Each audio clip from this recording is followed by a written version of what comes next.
The relentless, pounding rhythm of the freezing rain against the corrugated metal roof of the last stop funeral home sounded less like a storm and more like 1,000 tiny hammers trying to break in, echoing the frantic, terrified beating of my own heart as I stood frozen in the center of the prep room.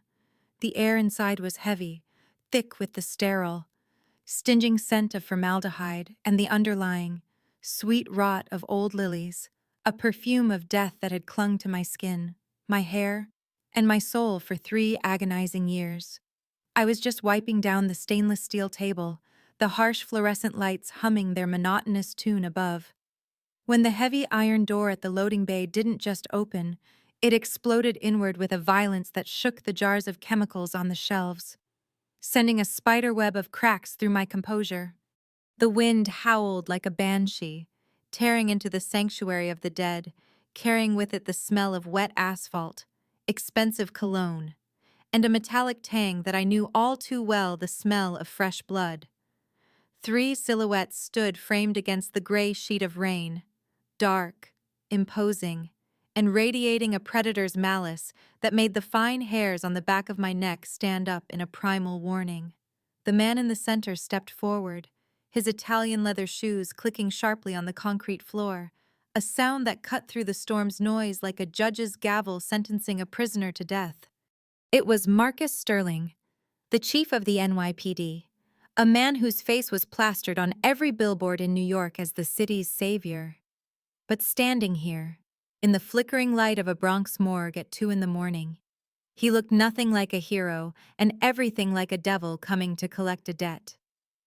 He didn't speak, didn't offer a greeting. He simply gestured with a hand that wore a gold signet ring worth more than this entire building. And his 2 bodyguards, hulking mountains of muscle in soaked suits, dragged a heavy, limp shape wrapped in a dark tarp into the room, dumping it onto my pristine metal table with a sickening, wet thud that made my stomach lurch. "Fix it," Marcus said, his voice smooth, deep, and devoid of any human warmth, sounding more like grinding gravel than speech. As he pulled a pristine white handkerchief from his pocket and dabbed at a speck of rainwater on his lapel, refusing to even look at the human debris he had just discarded in my workspace. I gripped the edge of the sink behind me, the cold porcelain biting into my palms, grounding me, forcing me to play the role of the terrified, submissive mouse that they all believed I was. My voice trembled, a perfect performance of fear, as I whispered, "Chief Sterling, we're closed. I can't accept a body without the proper paperwork. The coroner hasn't—" "The coroner isn't coming. Elena," he interrupted, finally turning his shark-like gaze upon me, his eyes cold, dead, and devoid of light, looking at me not as a person, but as a stain on the floor that he might need to scrub away. He reached into his coat, and for a split second, my heart stopped, expecting a gun, a silencer, a flash of light that would end my miserable exile. But instead, he pulled out a thick envelope, bulging and stained with rain, and threw it. The envelope didn't just land, it struck my chest with the force of a slap, bursting open and scattering hundreds of $100 bills onto the wet floor. The faces of Benjamin Franklin staring up at me from the puddle of dirty rainwater, mocking my poverty, my disgrace, and my helplessness. "There's your paperwork," Marcus sneered, stepping closer, invading my personal space until the smell of his expensive scotch and cigars was suffocating me, drowning out the formaldehyde. $50,000. That's more than you make in 5 years washing corpses in this rat hole. You have one job. Elena, make it look like an accident. A drowning." She slipped, she fell, the water filled her lungs. Tragic, simple. He reached out, his hand gripping my chin with bruising force, his fingers digging into my jaw like steel clamps, forcing me to look up at him, forcing me to see the absolute, terrifying certainty in his eyes that he owned me, that he owned the law, and that he owned the truth. "You're good at hiding things," Aren't you? Julian told me all about your talent for creative adjustments. Do this, and you live to sweep floors another day, refuse, or make a mistake. And the next body on this table will be yours, and there won't be anyone left to make you look pretty. He shoved me away with a disgust that burned my skin, and I stumbled back, catching myself against the instrument tray. The sound of metal clattering against metal ringing out like a chaotic alarm bell in the tense silence. One of the bodyguards ripped the tarp away, revealing the girl underneath, and the air left my lungs in a painful, sharp gasp. She was young, barely 20, with skin the color of alabaster now turning a mottled, bruised blue, her wet blonde hair plastered to her skull like seaweed, and her eyes were wide open, staring up at the ceiling in a frozen, eternal scream of terror that seemed to beg for a mercy that had never come. It was Lily, the college intern I had seen on the news, the girl who had been organizing charity galas for the Sterling Family Foundation, the girl who was supposed to have a bright future, now reduced to a piece of inconvenient meat on my table. Well, a new voice slurred from the doorway, a voice dripping with entitlement and drunken arrogance. Brody Sterling stumbled in, clutching a bottle of champagne as if he were walking into a nightclub VIP section rather than a place of death.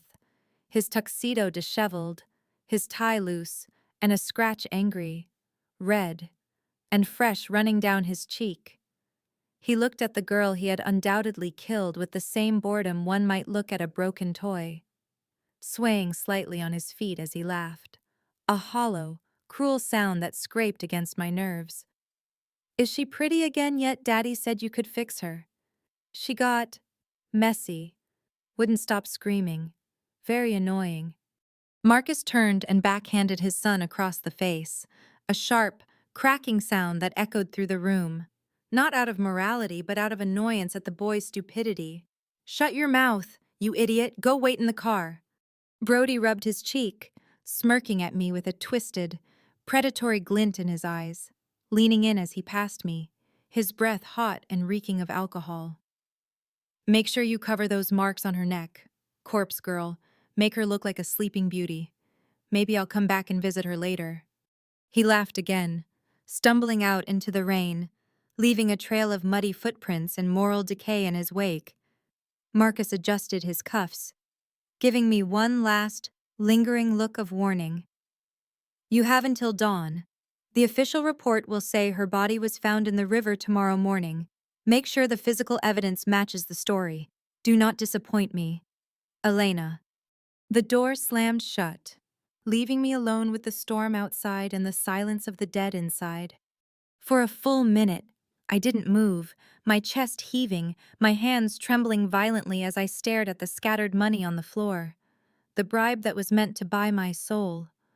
I was Elena Vance, the disgraced medical examiner, the woman who had lost her license, her reputation, and her life because she dared to speak the truth once before.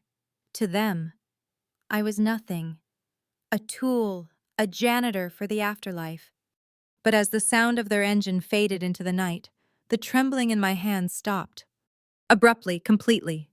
I took a deep breath, inhaling the cold air, and let the mask of the terrified victim slide off my face, revealing the icy, analytical composure that had once made me the youngest lead forensic pathologist in FBI history. I wasn't just a makeup artist. I was a hunter. And this room was my territory. I walked to the door, throwing the heavy deadbolt with a solid, definitive thunk, locking myself in with the only witness who could never be bribed or threatened. I turned back to the table, my eyes shifting from soft brown to a hard, piercing flint. Let's see what you have to say, Lily, I whispered, my voice steady, professional, devoid of the fear I had just projected. I snapped on a pair of blue latex gloves, the elastic snapping against my wrists with a sharp, crisp sound that signaled the beginning of the real work. I ignored the money on the floor, stepping over the face of Benjamin Franklin to reach for my overhead surgical light, pulling it down until the harsh, blinding beam illuminated every inch of Lily's pale, abused form. I began the external examination, my fingers moving with the precision of a concert pianist, palpating the cold skin, searching for the truth that Marcus thought he could bury. I traced the line of her jaw, moving down to her neck, where faint, reddish-purple bruising was beginning to bloom under the skin, petechial hemorrhages that screamed of strangulation. Not drowning. Mechanical asphyxia, I murmured, my mind cataloging the data automatically. Hyoid bone? I pressed gently, feeling the telltale crunch, a sickening, grinding sensation of fractured bone rubbing against cartilage that vibrated through my fingertips. Fractured. You didn't fall into the water. Lily, someone squeezed the life out of you with their bare hands. I moved to her hands, her fingers curled into claws from the cadaveric spasm of her final struggle. They were clean. Too clean. Marcus's men had wiped them down. Or so they thought. Amateurs, I scoffed quietly. Reaching for a magnifying loupe and a fine-point scalpel, I lifted her right hand, focusing on the index finger. There, buried deep beneath the nail bed, wedged so far back that a casual cleaning would miss it, was a tiny, microscopic fragment of skin and a fiber of dark blue silk, Brody's tuxedo, and perhaps his DNA. They wanted a makeover, I would give them a masterpiece. I carefully extracted the evidence, placing it into a sterile glass vial, sealing it with the reverence of a priest handling a holy relic. Then, I reached for my makeup kit. But I didn't reach for the standard foundation or concealer. I reached for the hidden compartment at the bottom of the case, pulling out a high-resolution camera and a digital voice recorder. I spent the next hour documenting every bruise, every scratch, every inconsistency that proved this was a homicide. I photographed the defensive wounds on her forearms, the burst blood vessels in her eyes, the specific pattern of the bruising on her neck that matched a pair of large, male hands specifically. A man who wore a ring on his right hand, just like the signet ring Brody was wearing. When the documentation was done, I began the art of deception.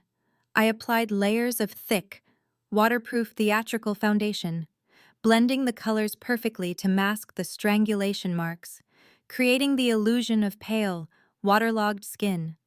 I used blue-tinted powder to simulate hypothermia and carefully arranged her hair to hide the abrasions on her scalp. By 4:00 a.m., Lily looked exactly like Marcus wanted her to look, a tragic, beautiful accident. But inside my head, the story was already taking shape. I walked over to my desk, pushed aside the pile of unpaid bills, and opened my laptop. The screen glowed in the darkness. A portal to the only weapon I had left: words. I logged into a secure, encrypted server, bypassing 3 layers of firewalls, and opened a new document. The cursor blinked at me, a rhythmic pulse of anticipation. I cracked my knuckles, the sound sharp in the quiet room. I wasn't writing a police report. Those disappeared. I wasn't calling a lawyer. They could be bought. I was typing into the draft folder of a website that had millions of followers, a site dedicated to the works of the mysterious, best-selling crime author, E.V. Black. I typed the title, my fingers flying across the keys with the speed of vengeance. Chapter 1: The Girl in the Blue Dress. The rain didn't wash away the sins of the city tonight. It only made the blood slicker, easier to slip on. When the chief of police brought the body to the mortuary, he thought he was disposing of garbage. He didn't know he was delivering the evidence directly to the executioner. I looked up at Lily's peaceful, fake face one last time. "Rest easy, darling," I whispered, hitting the save button. "Tomorrow, you're going to be the most famous girl in New York." Outside, the rain began to slow, but the storm inside my world was just beginning. I had the evidence, I had the platform, and for the first time in 3 years, I had a target. The morning sun didn't rise over the Bronx so much as it bled through the heavy, gray smog, casting a sickly pallor over the wet streets that matched the fake complexion I had just painted onto Lily's cold face. I sat in the cramped, windowless office of the last stop, the air still thick with the metallic tang of fear and the lingering scent of Marcus Sterling's expensive cologne. Listening to the morning news broadcast drone on from the ancient television set in the corner, a voice of manufactured concern that turned my stomach. Tragic news from the Upper East Side this morning, the anchorwoman announced, her face a mask of practiced sorrow. Lily Harper, the beloved 20-year-old charity organizer, was found dead early today near the East River. Authorities are ruling it an accidental drowning, citing slippery conditions due to last night's storm. I didn't scream at the screen, didn't throw my coffee mug against the wall, though every nerve in my body screamed for violence. Instead, I sat perfectly still, my fingers hovering over the enter key of my laptop, watching the cursor blink like the countdown of a bomb that was about to level the entire city's understanding of the truth.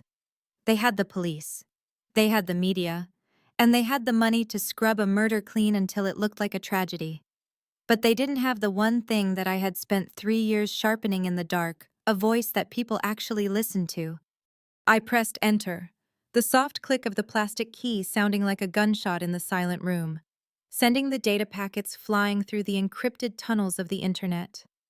Carrying Chapter 1 of The Girl in the Blue Dress to the millions of subscribers who hung on EV. Black's every word. "Let the games begin," I whispered, the words tasting like ash and iron in my mouth, just as a heavy, thunderous pounding on the front steel door made the entire building shudder, vibrating through the floorboards and up my spine. It wasn't the police. They knocked with authority. This was something else, something desperate and angry, a chaotic rhythm of fists against metal that demanded attention, not compliance. I stood up, smoothing the wrinkles in my scrubs, pulling the mask of the terrified, submissive mouse back over my face, and walked slowly toward the entrance, checking the security feed on my phone to see a man pacing back and forth on the wet pavement like a caged wolf. Lucas Thorne. I knew him by reputation before I saw his face. The disgraced FBI agent turned private investigator. A man who had been fired for breaking too many rules and breaking too many jaws in his pursuit of justice. He looked worse in person, his trench coat soaked through and clinging to his broad shoulders, his dark hair plastered to his forehead, and his eyes. His eyes were burning with a manic intensity that promised violence to anyone who stood in his way. I unlocked the door, opening it just a crack, the safety chain taut, and immediately the smell of rain and old cigarettes wafted in, followed instantly by Lucas's hand slamming against the wood, trying to force the gap wider. "Open the door," he growled, his voice rough, like he had been screaming or drinking all night. "I know she's in there. I know Sterling brought her here." I don't know what you're talking about," I stammered, shrinking back, letting my voice pitch up into a tremor of fear. "We're closed. Please, I'll call the police if you don't leave." "Call them!" Lucas shouted, his face pressing into the gap, his eyes searching the dark hallway behind me, desperate to find the truth he felt in his gut. "Call Marcus Sterling and tell him Lucas Thorne knows he murdered that girl she didn't drown. Damn it, I saw her at the gala. She was terrified of Brody. She was trying to get away from him. He was close. So close to the truth that it must have been burning him alive. But he was reckless. A blunt instrument trying to perform brain surgery, and if he stormed in here now, he would destroy the delicate web I was weaving. I needed him to be a weapon, not a liability, so I had to guide him. I had to give him the scent without showing him the hand that held the leash. "Sir, please, you're scaring me," I whimpered, making a show of trying to close the door, pushing against his weight with feigned weakness. "The body. The poor girl. She just arrived. The coroner said it was an accident. I just prepped them. I don't know anything." "Liar?" He slammed his palm against the doorframe, the sound cracking like a whip. "You're covering for them. How much did they pay you? How much is a girl's life worth in the Bronx these days?" I stopped pushing. I looked at him, really looked at him, letting a flicker of something else, something cold and intelligent shine through the cracks of my terrified persona for just a fraction of a second. Enough to make him pause, enough to make him frown in confusion. "I can't help you," I whispered, leaning in closer, my voice dropping to a hiss that barely rose above the sound of the traffic outside. "But maybe you should stop shouting at the help and start reading fiction." "What?" He blinked, the anger momentarily replaced by bewilderment. "Evie. Black," I said, the name rolling off my tongue like a secret spell. I heard. I heard the new chapter is very realistic. Now get out." I slammed the door shut with a sudden, surprising force, sliding the deadbolt home before he could react, leaving him standing there in the rain, staring at the peeling paint of the last stop sign. The name of the author echoing in his head like a riddle he had to solve or die trying. I leaned against the cold metal door, listening to his retreating footsteps, my heart hammering a slow, steady rhythm of anticipation against my ribs. "Go on, Lucas, read it. Become the hunter I need you to be." 5 miles away, in a penthouse office that scraped the belly of the clouds, Marcus Sterling stood by the floor-to-ceiling window, looking down at the city he believed he owned, a crystal tumbler of scotch in his hand, celebrating a problem that had been solved with $50,000 and a phone call. The morning sun reflected off his gold signet ring, the same ring that had likely bruised Lily's jaw, casting a fractured beam of light across his expensive mahogany desk. The door to his office burst open, not with the knock of a subordinate, but with the frantic, terrified entrance of his personal aide, a young man who looked as if he had just seen a ghost. "Sir?" the aide gasped, clutching a tablet as if it were a live grenade. You need to see this. It's trending, everywhere, Twitter, Reddit, Facebook, it's #1 worldwide." Marcus turned slowly, his brow furrowing with the annoyance of a god interrupted by a mortal. "What is it? Did Brody crash the car again? Pay it off." "No, sir, it's a story, a web novel, by that crime writer, Evie Black." "I don't read trash," Marcus scoffed, taking a sip of his scotch, the amber liquid coating his throat with warmth. "Why are you bothering me with this?" "Because, sir," the aide's voice trembled, dropping to a whisper of pure horror. "The story, it's about a girl named Lily, a girl in a blue dress who gets strangled by the son of a police chief in a thunderstorm." The glass in Marcus's hand slipped. It didn't shatter immediately. It hit the thick Persian rug with a dull thud, spilling the expensive liquor like a dark blood stain spreading across the fabric. The sound of the impact swallowed by the silence that suddenly sucked the air out of the room. Marcus snatched the tablet from the aide's hands, his eyes scanning the text, his breathing becoming shallow, rapid, and ragged. The description was impossible. It wasn't just a vague story. It was a forensic dissection of his crime scene. The text described the specific butterfly-shaped bruise on the victim's neck, a detail that hadn't been released to the press, a detail that only the killer and the person who cleaned the body could possibly know. It described the sound of the rain, the smell of the killer's cologne, the exact weight of the bribe money thrown onto a metal table. "Mechanical asphyxia," Marcus read aloud, his voice shaking with a rage that was quickly being eclipsed by a cold, creeping terror. The hyoid bone snapped with the sound of a dry twig stepping under a heavy boot. He threw the tablet across the room. It smashed against the wall, the screen shattering into 1,000 spiderweb cracks, a digital mirror of his crumbling control. "That bitch," he snarled, the veins in his neck bulging like cords of rope. "That lying, treacherous bitch in the Bronx. She didn't just take the money, she took notes."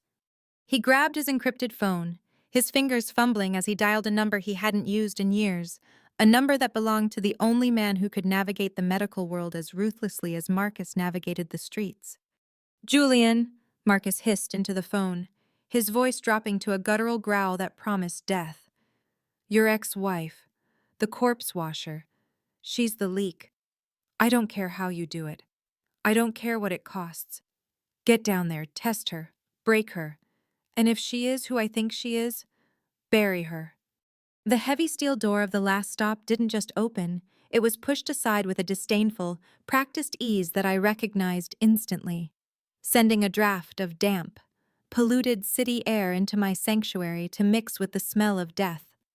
I didn't need to look up from the tray of surgical instruments I was pretending to organize to know who was standing there, blocking out the gray afternoon light like a stain on a photograph.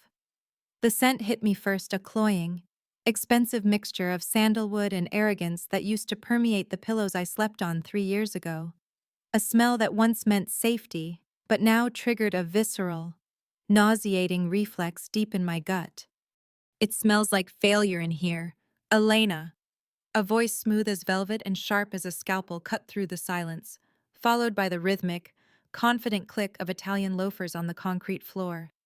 Or maybe that's just you. I turned slowly, keeping my face a mask of dull, beaten submission.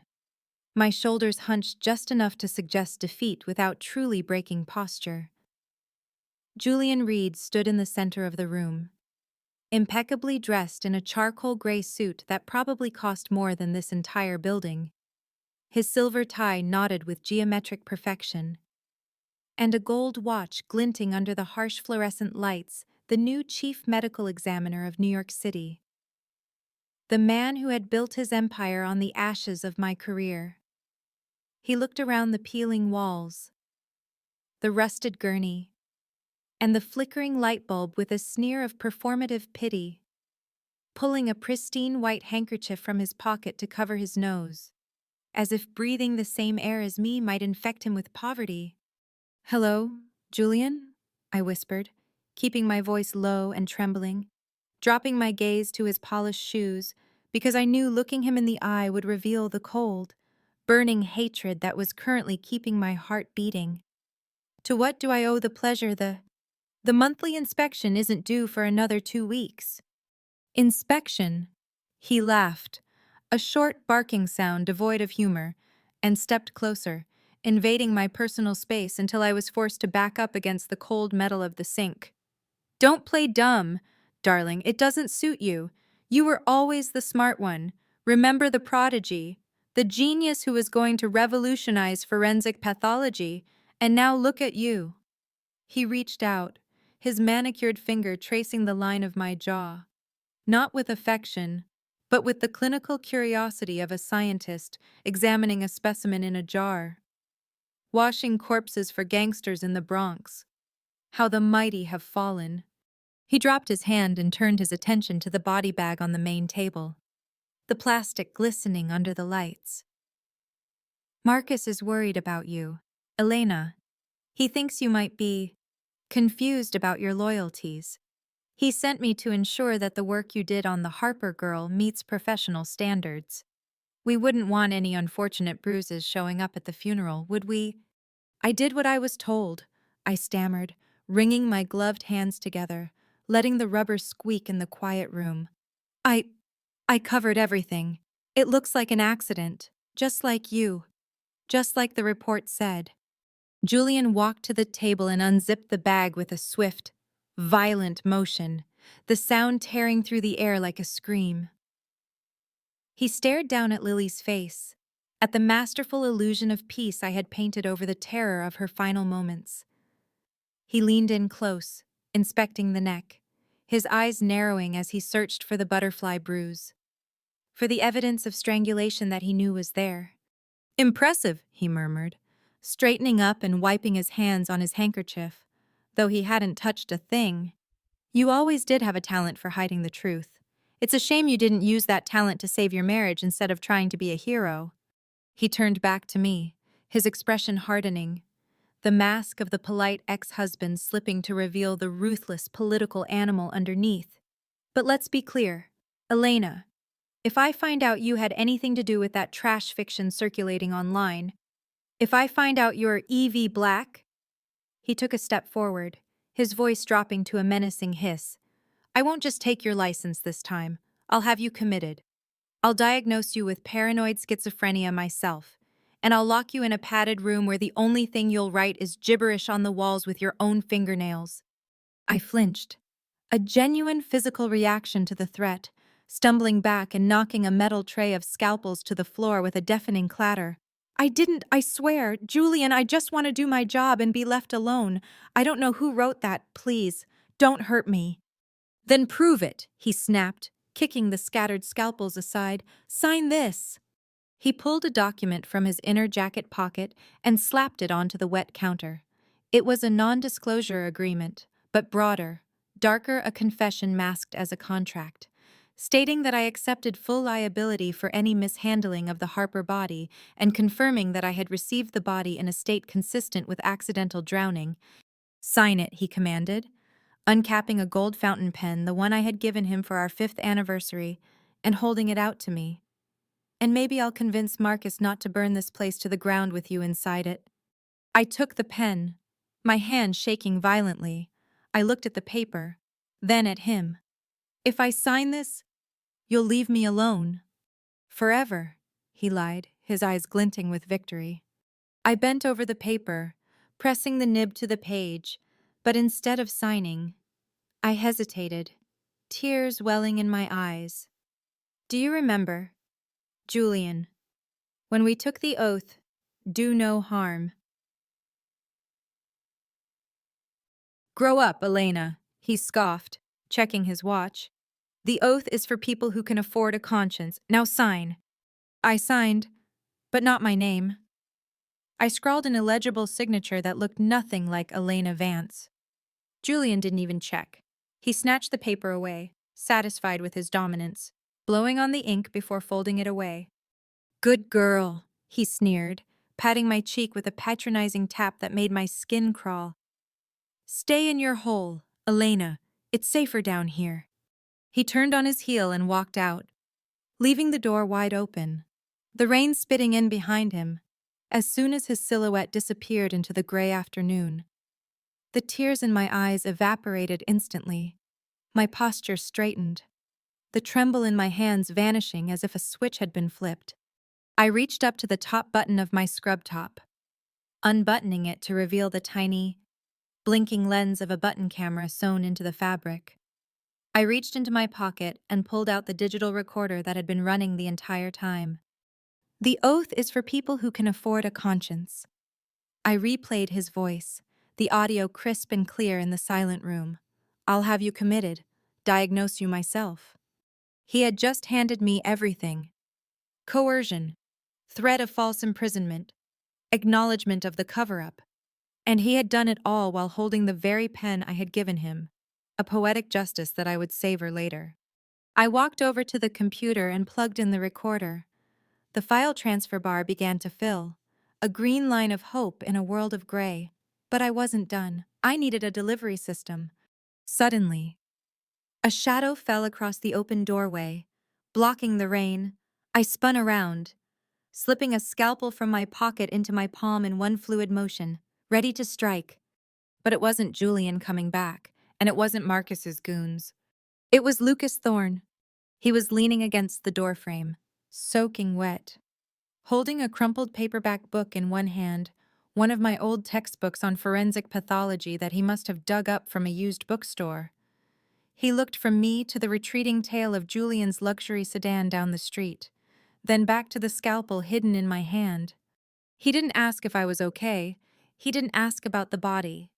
He held up the book, his eyes locking onto mine with a new, dangerous understanding. Page 204, he said, his voice rough with smoke and revelation. The butterfly bruise. A rare pattern of hematoma caused by the specific pressure of thumbs against the hyoid bone, often mistaken for livor mortis by inexperienced examiners. He stepped into the room, the water dripping from his coat forming a puddle on the floor. Evie. Black used the exact same phrasing in Chapter 2, word for word. I tightened my grip on the scalpel, my heart hammering against my ribs. Coincidence? No, Lucas said, closing the distance between us, his intensity filling the room. Not coincidence, authorship. He reached into his pocket and pulled out a plastic evidence bag. Inside was the scrap of paper I had slipped him earlier. I read it. Elena, I read the fiction. Now I want the non-fiction version, the one where we take these bastards down. I looked at him, searching for the betrayal I had come to expect from everyone. But all I saw was a reflection of my own anger, a burning need for justice that had been starving for 3 years. I slowly lowered the scalpel. I turned to the computer screen, where the audio file from Julian had just finished uploading. "You want the truth?" "Detective," I asked, my voice steady and cold. "Then you better close the door, because the next chapter is going to be a bloodbath." I closed the heavy steel door, sliding the deadbolt home with a finality that echoed like a prison sentence, sealing us inside the cold, chemical-scented womb of the prep room. The silence that followed wasn't peaceful. It was heavy, charged with the static electricity of secrets that were dangerous enough to get us both killed before sunrise. Lucas Thorne stood in the center of the room, water dripping from his trench coat onto the concrete floor, his eyes dark and hungry, staring at me not as a woman, but as a weapon he had finally unlocked. "You said it would be a bloodbath," Lucas said, his voice low, rough like gravel grinding against glass, breaking the silence. "I'm ready to swim. Show me what you have." I didn't answer immediately. Instead, I walked over to the stainless steel cabinets, my rubber soles squeaking on the wet floor, and reached for a jar of formaldehyde, pushing it aside to reveal a small, hidden keypad embedded in the wall behind it. I punched in a code, the date my medical license was revoked, and a small section of the shelving clicked open, revealing a hidden compartment that held the only things that truly belonged to me in this world: a high-encrypted hard drive, a spare burner phone, and a small glass vial containing a single, terrifying truth. "Welcome to my office, detective," I whispered, taking the vial and the drive. My hands steady despite the adrenaline coursing through my veins like ice water. I turned and walked back to him, holding the items out like an offering to a god of vengeance. "This isn't fiction. This is the end of Marcus Sterling." Lucas reached out, his fingers brushing against my palm, rough and warm against my cold skin.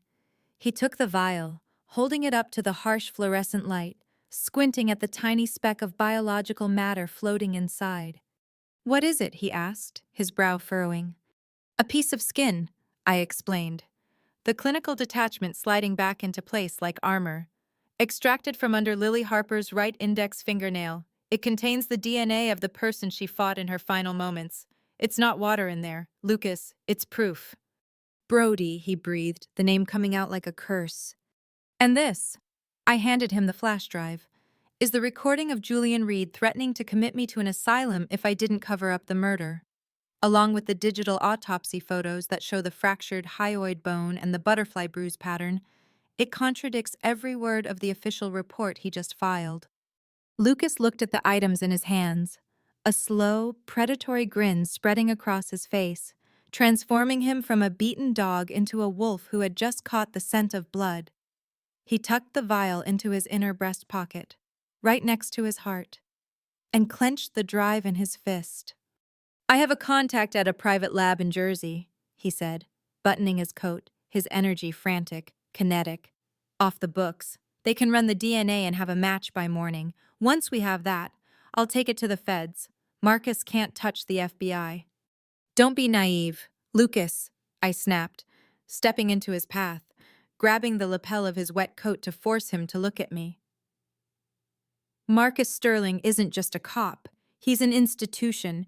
He has eyes in the sewers and ears in the walls. If you walk out that door with that evidence, you are a walking target. Do not go to your apartment. Do not use your main phone. And for God's sake, don't trust anyone with a badge." "I know how to play the game, Elena," he said, gently removing my hand from his coat, his eyes softening for a brief, dangerous second. "I was hunting monsters while you were still writing term papers. Lock the door behind me. I'll be back when I have the warrant." He turned and walked out into the storm, the door opening to a gust of wind that smelled of ozone and impending violence. I watched him go, a solitary figure disappearing into the sheets of rain, and a cold knot of dread tightened in my stomach. A premonition that whispered that I had just sent a soldier into a minefield with a blindfold on. I locked the door, engaging all 3 deadbolts, and leaned my forehead against the cold metal, closing my eyes. 1 hour passed. I tried to clean the prep room, scrubbing the tables until my hands were raw, but the smell of Julian's cologne seemed to linger, a phantom scent of betrayal. 2 hours. I sat at my laptop, trying to write chapter 4, but the words wouldn't come. The cursor blinked, mocking me. I checked the police scanner app on my burner phone. Silence. Just the usual domestic disputes and traffic accidents. 3 hours. A sudden, terrifying sound shattered the quiet, not a knock, but a heavy, wet impact against the back delivery entrance, followed by the sickening scrape of something dragging across the metal. I froze, my heart hammering against my ribs like a trapped bird. I grabbed a scalpel from the tray, my grip so tight my knuckles turned white, and moved silently through the dark hallway toward the loading bay. "Lucas," I whispered, my voice barely audible over the drumming of the rain on the roof. Another sound, a low, guttural groan of pure agony. I threw the bolt and shoved the heavy door open. Lucas Thorne collapsed into the room, falling face forward onto the concrete in a heap of soaked fabric and blood. "Oh my God!" I gasped, dropping the scalpel and falling to my knees beside him. He was a ruin. His face was a mask of crimson, one eye swollen shut, his lips split wide open. His trench coat was shredded, and when I touched his side to roll him over, he screamed a raw, animal sound that tore through my soul, his ribs, broken, probably multiple fractures. "Lucas! Lucas, look at me!" I shouted, slapping his cheek lightly to keep him conscious. "What happened? Who did this?"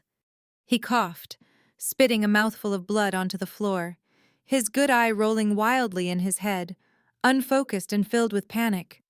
He reached up with a trembling hand, clutching at his chest, clawing at the inner pocket of his coat. The vial, he wheezed, each breath a struggle against his crushed rib cage. They were waiting. In the alley, no badges, just masks. I reached into his pocket. It was empty. The glass vial was gone. The flash drive was gone. "They took it," he choked out, tears of pain and rage mixing with the blood on his face. "They took everything. Elena. They beat me. They held me down and they laughed." I sat back on my heels, the cold reality of our defeat washing over me. Marcus hadn't just sent Julian. He had sent a cleanup crew. They knew. They had been watching us the whole time. "I'm sorry," Lucas sobbed, his body seizing with a violent tremor of shock. "I lost it. I lost the proof." I looked down at him, at the broken man who was supposed to be my knight in shining armor. I looked at the empty pocket, and then I looked at his hand. His right hand was clenched tight, locked in a spasm of pain. "Lucas," I said softly, prying his fingers open one by one, "what is that?" Trapped in his grasp, mashed and bloody but still there, was a button, a gold, military-style button torn from a jacket cuff. And stuck to the button, caught in the threads, was a single, long, silver hair. Marcus Sterling's hair. "You didn't lose everything," I whispered. A cold, terrifying calm settling over me as I stared at the new evidence. "You just changed the target." I stood up, dragging Lucas's heavy body toward the prep table. I wasn't a doctor anymore. I was a mortician. But tonight, I would have to be a surgeon. "Hold on, detective," I said, grabbing a bottle of rubbing alcohol and a needle. "This is going to hurt like hell, but pain means you're still alive." The smell of rubbing alcohol was sharp enough to burn the inside of my nose, masking the metallic scent of Lucas's blood as I pinned him down on the stainless steel prep table, my hands moving with a speed that was born of necessity, not panic. He groaned, a low guttural sound that vibrated through the metal surface, his knuckles turning white as he gripped the edges of the table, his body arching instinctively away from the needle I was threading through his torn flesh. I didn't have lidocaine. I didn't have morphine. I only had a bottle of whiskey I kept for cleaning wounds and the steely resolve of a woman who had seen too much death to be squeamish about saving a life. "Hold still," I commanded, my voice flat and authoritative. ignoring the tremor in his good eye as I pulled the suture tight, closing the gash on his shoulder that the attackers had left as a parting gift. If you move, the scar will be ugly, and you're vain enough to care about that. Lucas let out a ragged breath that was half laugh, half sob, sweat beading on his forehead and mixing with the grime of the alleyway. You have a terrible bedside manner, Doc, he wheezed, his chest heaving painfully against the makeshift bandages I had wrapped around his broken ribs. Remind me to go to a real hospital. Next time. A real hospital would report a gunshot wound and assault to the police, I said, tying off the knot and snipping the thread with a pair of surgical scissors, the metallic snip echoing in the quiet room. And right now, the police are the ones who put you here. I stepped back, stripping off my bloody gloves and tossing them into the biohazard bin, the soft thump signaling the end of the procedure.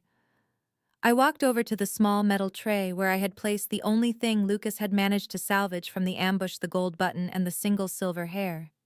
I picked up the button with a pair of tweezers, holding it under the magnifying lamp. It was heavy, made of real brass, not plastic, and embossed with a very specific, intricate crest and eagle clutching a laurel wreath, surrounded by 5 stars. It wasn't just a police button, it was a relic, a piece of a dress uniform that hadn't been issued to regular officers since the late 90s. It's vintage, I murmured, leaning closer, the light reflecting off the polished surface. Ceremonial dress blues, high command. I shifted the tweezers to the hair. It was long, coarse, and distinctive silver white, but with a yellowish tint near the root, the kind of discoloration that comes from heavy smoking or expensive hair tonic. Marcus, Lucas whispered from the table, his voice filled with a venomous realization. He was there, in the car. I grabbed the guy who leaned out to check if I was dead. He was wearing a coat. It must have been Marcus. He came to watch, I said, a cold fury settling in my stomach like a stone. He didn't trust his goons to do it right. He wanted to see you bleed. He wanted to make sure the evidence was destroyed personally. I looked at the button, then at Lucas's broken body, and then at my laptop sitting on the desk in the corner. They thought they had won.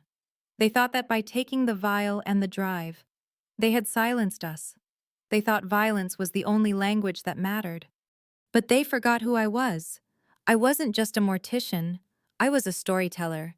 And a storyteller doesn't need physical evidence to convict a villain in the court of public opinion. She only needs a narrative so compelling, so terrifyingly accurate, that the truth becomes undeniable.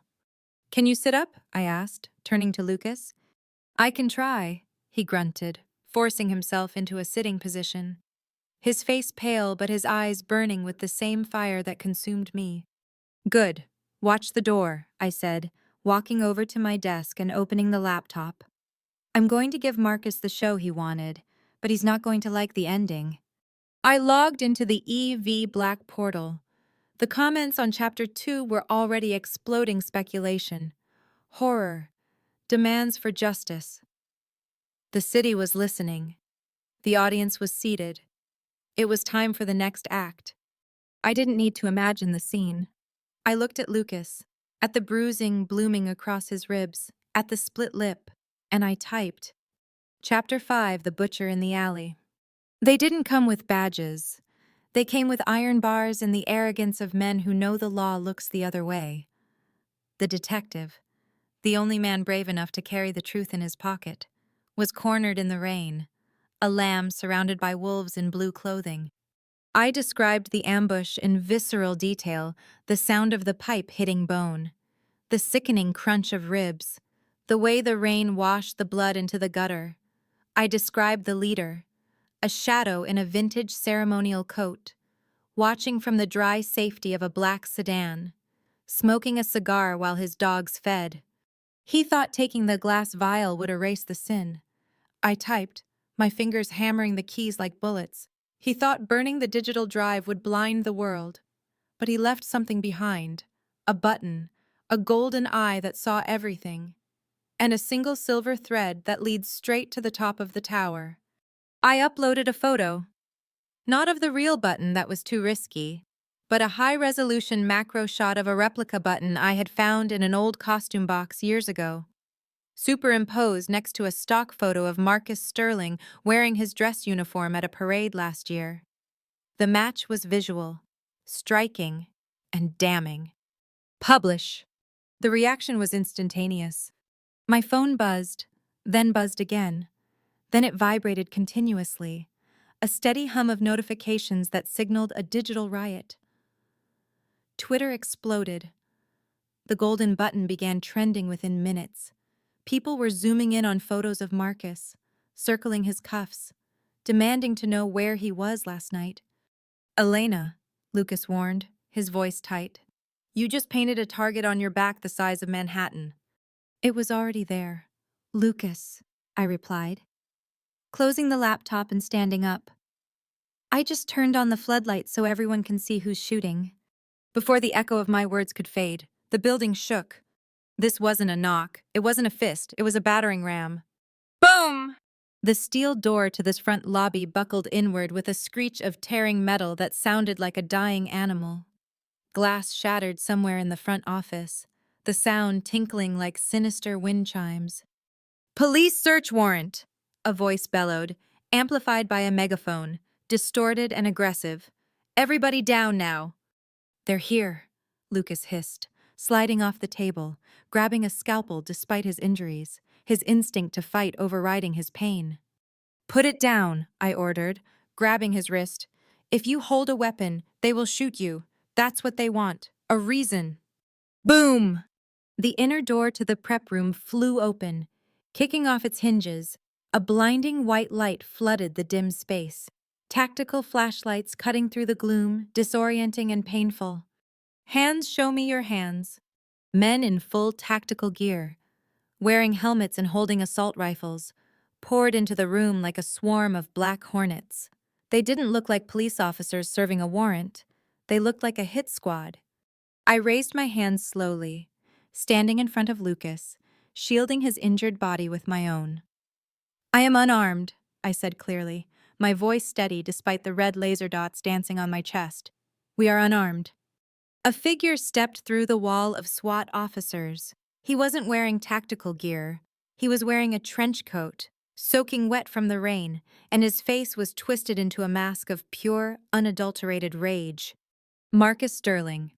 He walked right up to me, ignoring the guns, ignoring the protocol, and shoved the barrel of a rifle aside to get into my face. He smelled of rain, stale cigar smoke, and fear. "You think you're clever," he spat, spittle flying onto my cheek. "You think you can write your way out of this? I will bury you so deep the devil won't be able to find you."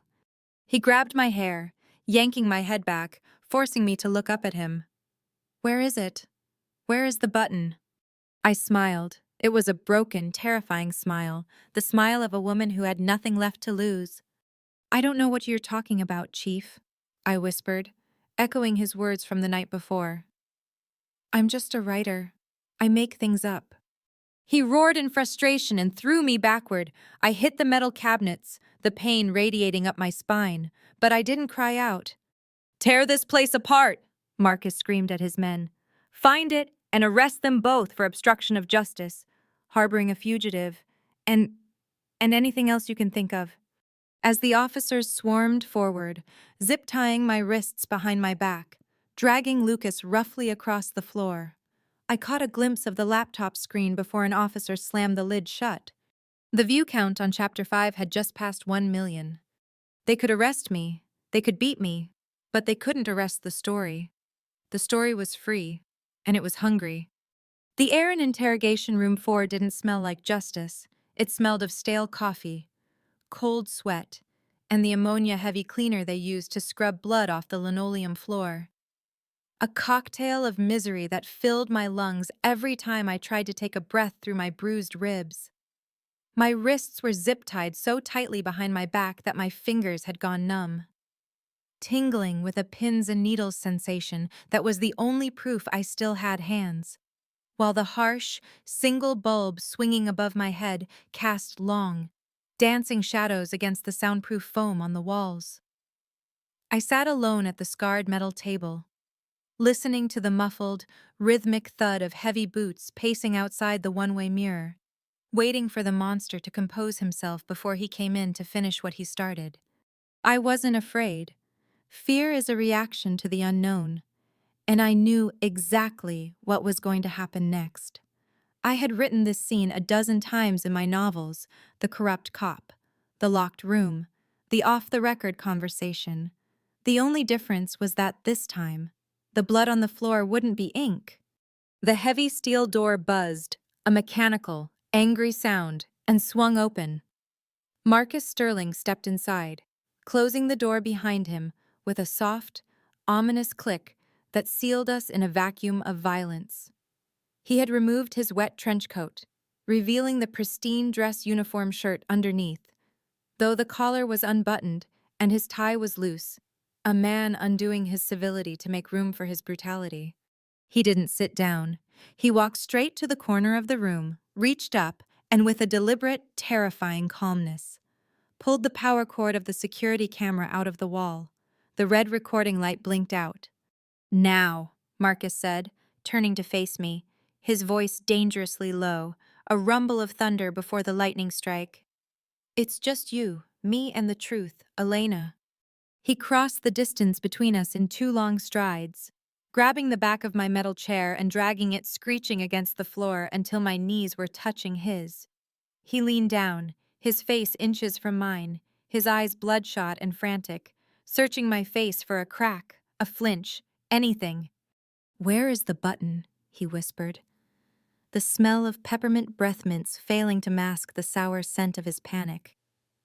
My men turned that funeral home upside down. They tore the drywall out.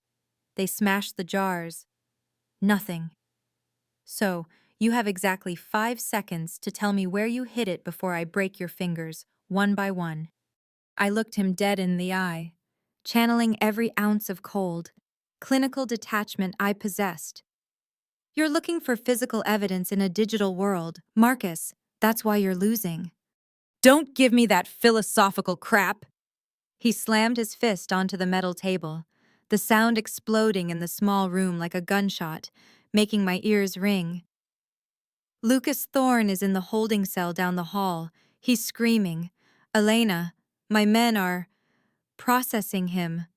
Every minute you stay silent is another bone I let them break. Is that what you want? To hear your boyfriend beg for mercy?" The thought of Lucas suffering because of me sent a spike of adrenaline through my chest, sharp and painful, but I forced my expression to remain frozen. "If you hurt him, the next chapter will be an obituary, yours." Marcus laughed, a dry, hacking sound. He reached into his pocket and pulled out a pair of pliers, heavy, rusted, industrial pliers. "You think you can threaten me? I am the law in the city. I can make you disappear." A tragic suicide in custody. Distraught woman hangs herself after being arrested for obstruction. It happens every day. He grabbed my left hand, forcing my numb fingers onto the table. The cold metal of the pliers touched my index finger. "Last chance," he hissed, tightening his grip. "Where is the button?" I didn't pull away. I didn't scream. I smiled. "It's not here," I said, my voice steady, "and neither is my lawyer." "Your lawyer," Marcus scoffed, applying pressure to my fingernail. "You're broke, you're a disgrace. No public defender is coming for you at 4 a.m. "I didn't call a public defender," I replied, my eyes darting to the clock on the wall. "I called Arthur P. Vance." Marcus froze. The name hung in the air like a guillotine blade. Arthur Vance wasn't just a lawyer. He was the lawyer, the shark of Wall Street. The man who had sued the NYPD 5 times and won 5 times. The man whose hourly rate was higher than Marcus's annual salary.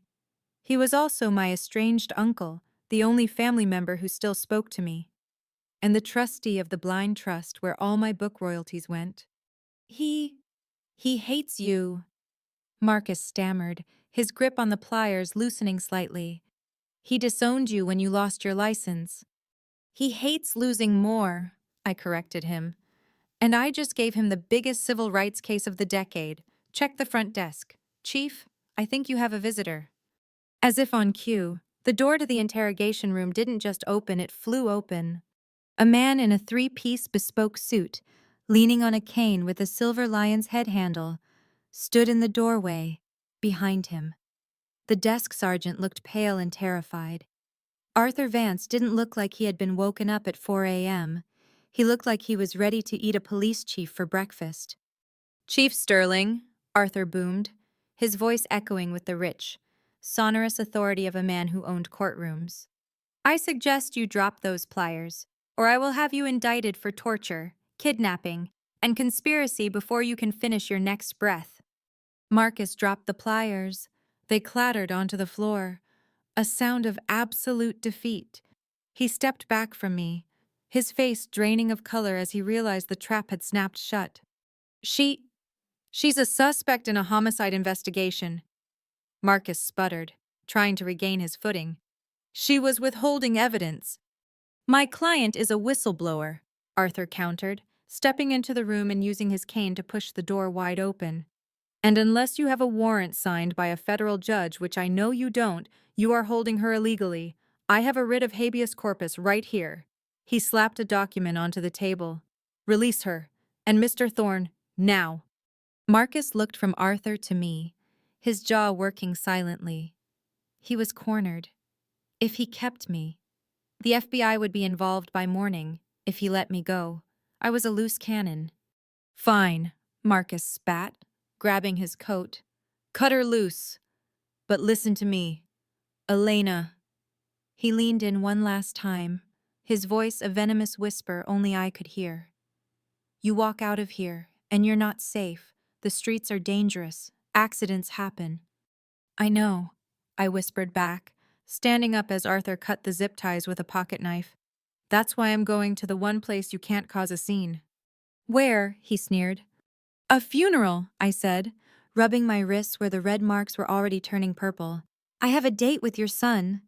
Walking out of the precinct felt like walking through a minefield. Every cop stopped and stared, their eyes burning with hostility, but with Arthur Vance walking beside me like a royal guard, they didn't dare touch me. We waited in the lobby. 5 minutes later, the holding cell door buzzed. Lucas came out. He was limping, holding his side, and his face was a fresh map of violence, a new split lip, a swollen eye. But he was walking. When he saw me, he didn't smile, but his shoulders dropped an inch, the tension releasing. "You okay?" he rasped, ignoring Arthur. "I'm fine," I said, reaching out to steady him. "We're leaving." "Not yet," Lucas said, reaching into his mouth. He grimaced, coughed, and then spit something into his hand. It was a small, plastic-wrapped package, no bigger than a piece of gum.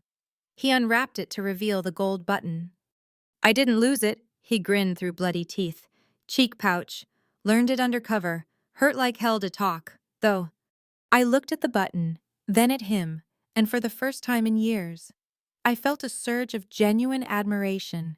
He had let them beat him. He had let them search him. And he had kept the evidence right under their noses. "You," I said, taking the button and slipping it into my bra, "are an idiot. A brilliant idiot." Arthur cleared his throat, his luxury car pulling up to the curb outside. "As touching as this is, I suggest we leave before the chief finds his courage or his backup piece." We stepped out into the pre-dawn light. The rain had stopped, leaving the city washed clean and cold. I looked at the skyline, then at the time on my phone. 6:00 a.m. The funeral of Lily Harper was at 10:00 a.m. "Arthur," I said, turning to my uncle, "I need a suit, a black one, and I need you to get us into the VIP section of St. Patrick's Cathedral." Arthur looked at my dirty scrubs, then at Lucas's bloody coat. He sighed, a small smile playing on his lips. "I always knew you were trouble. Elena, get in the car. 4 hours is not enough time to heal a broken rib or a split lip, but it is plenty of time to buy a suit that costs more than a mid-sized sedan and hide the wreckage of your body underneath Italian silk and spite." I stood in front of the full-length mirror in Arthur's guest suite, tightening the black tie around my neck until it felt less like an accessory and more like a noose I was preparing for someone else. My face. carefully contoured with high-end cosmetics to mask the bruising from the interrogation room. Looked pale, sharp, and aristocratic, a perfect mask for the grieving guest I was about to play. "You look like a grim reaper who shops on Fifth Avenue." Lucas rasped from the doorway. He was leaning heavily on a cane that matched Arthur's, wearing a tailored black suit that concealed the thick bandages binding his chest. The swelling in his eye had gone down enough for him to see, but the fire behind it was brighter than ever. "And you look like you fell down a flight of stairs and landed in a GQ photo shoot," I replied, checking the hidden pocket inside my blazer. The burner phone was there, synced and ready. "Do you have the drive?" Lucas patted his breast pocket, right over his heart. "Loaded and lethal. Arthur's IT guys are terrifyingly good. They bypassed the cathedral's firewall in 10 minutes. "Good," I said, turning away from the mirror. "Let's go bury a legacy." St. Patrick's Cathedral rose out of the Manhattan concrete like a Gothic mountain, its spires piercing the gray sky. Surrounded by a sea of black umbrellas and flashing cameras, it was a funeral fit for royalty. Or in this case, for the victim of a crime the city was desperate to forget. The sidewalks were lined with NYPD officers, Marcus's personal army checking IDs and scanning faces with the intensity of Border Patrol agents. A black Rolls-Royce pulled up to the VIP curb. Arthur Vance stepped out first, his cane striking the pavement with authority, followed by me and Lucas. The flashbulbs erupted immediately, a blinding strobe light effect that disoriented me for a second before I found my rhythm. "Keep walking," Arthur murmured, sandwiching us between himself and his private security detail. "Don't look at the cameras, look bored, it scares them. We approached the main checkpoint. A burly sergeant blocked our path, his hand resting on his holstered weapon. "Invitation only, and I don't see—" He stopped when he saw Arthur. Then he saw me. His eyes widened. Recognizing the woman from the mugshot he had probably seen on the precinct wall just hours ago, he reached for his radio. "I wouldn't do that, Sergeant," Arthur said, his voice pleasant but carrying the weight of a falling anvil. "Unless you want to explain to the New York Times why you are barring the victim's legal counsel and extended family from paying their respects, we are on the guest list, under Vance." The sergeant hesitated, looking over Arthur's shoulder at the wall of paparazzi hungry for a scene. He gritted his teeth and stepped aside. "Go ahead, but we're watching you." We swept past him into the cavernous, incense-scented belly of the beast. The air inside was cool and smelled of expensive lilies, thousands of them, their white petals suffocating the space, a floral attempt to mask the stench of corruption. The pews were filled with New York's elite politicians, socialites, tech moguls, all dabbing dry eyes with designer handkerchiefs. And there, in the front row, sat the Sterling family, Marcus, looking solemn and dignified in his dress uniform, his hand resting on the shoulder of his son. Brody Sterling sat with his head bowed, playing the role of the devastated boyfriend to perfection, though I could see his leg bouncing nervously under the pew. We slipped into a row near the back, hidden in the shadows of a stone pillar. I pulled out my phone.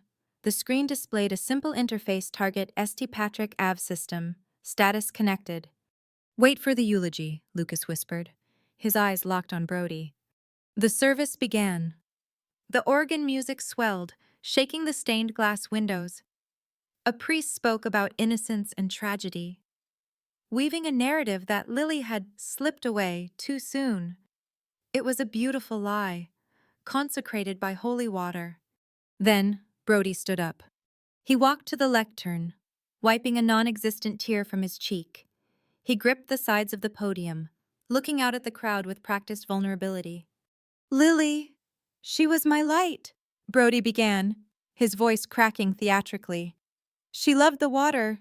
It's tragic that the thing she loved was what took her from us. I would give anything to have been there to save her." I felt the bile rise in my throat, beside me. Lucas's knuckles turned white on his cane. "Now," I whispered. I pressed the button on my phone. At the front of the church, Behind the altar, two massive projection screens that had been displaying a slideshow of Lily's smiling photos suddenly flickered. The image of Lily in a sun hat distorted, dissolving into static. A murmur rippled through the crowd. Brody paused, looking back at the screens in confusion. Then, the static cleared, but instead of Lily's face, a black screen appeared with white, typewriter-style text that typed itself out in real time, magnified large enough for the back row to read. Chapter 7. The Liar in the Pulpit. A collective gasp sucked the air out of the cathedral. Then, a voice boomed over the high-fidelity sound system. It wasn't the priest. It wasn't a recording. It was a synthesized, cold narrator's voice, the voice of Evie Black. "He says he would give anything to save her," the voice echoed, bouncing off the vaulted ceiling. But the skin under her fingernails tells a different story. It tells a story of a struggle in a jaguar, of a hand squeezing a throat until the hyoid bone snapped like a dry twig. Brody froze. His face went from tragic to terrified in a heartbeat. "Turn it off!" he shrieked, his voice shrill and guilty. "Someone turn it off!" The text on the screen changed. It was no longer text.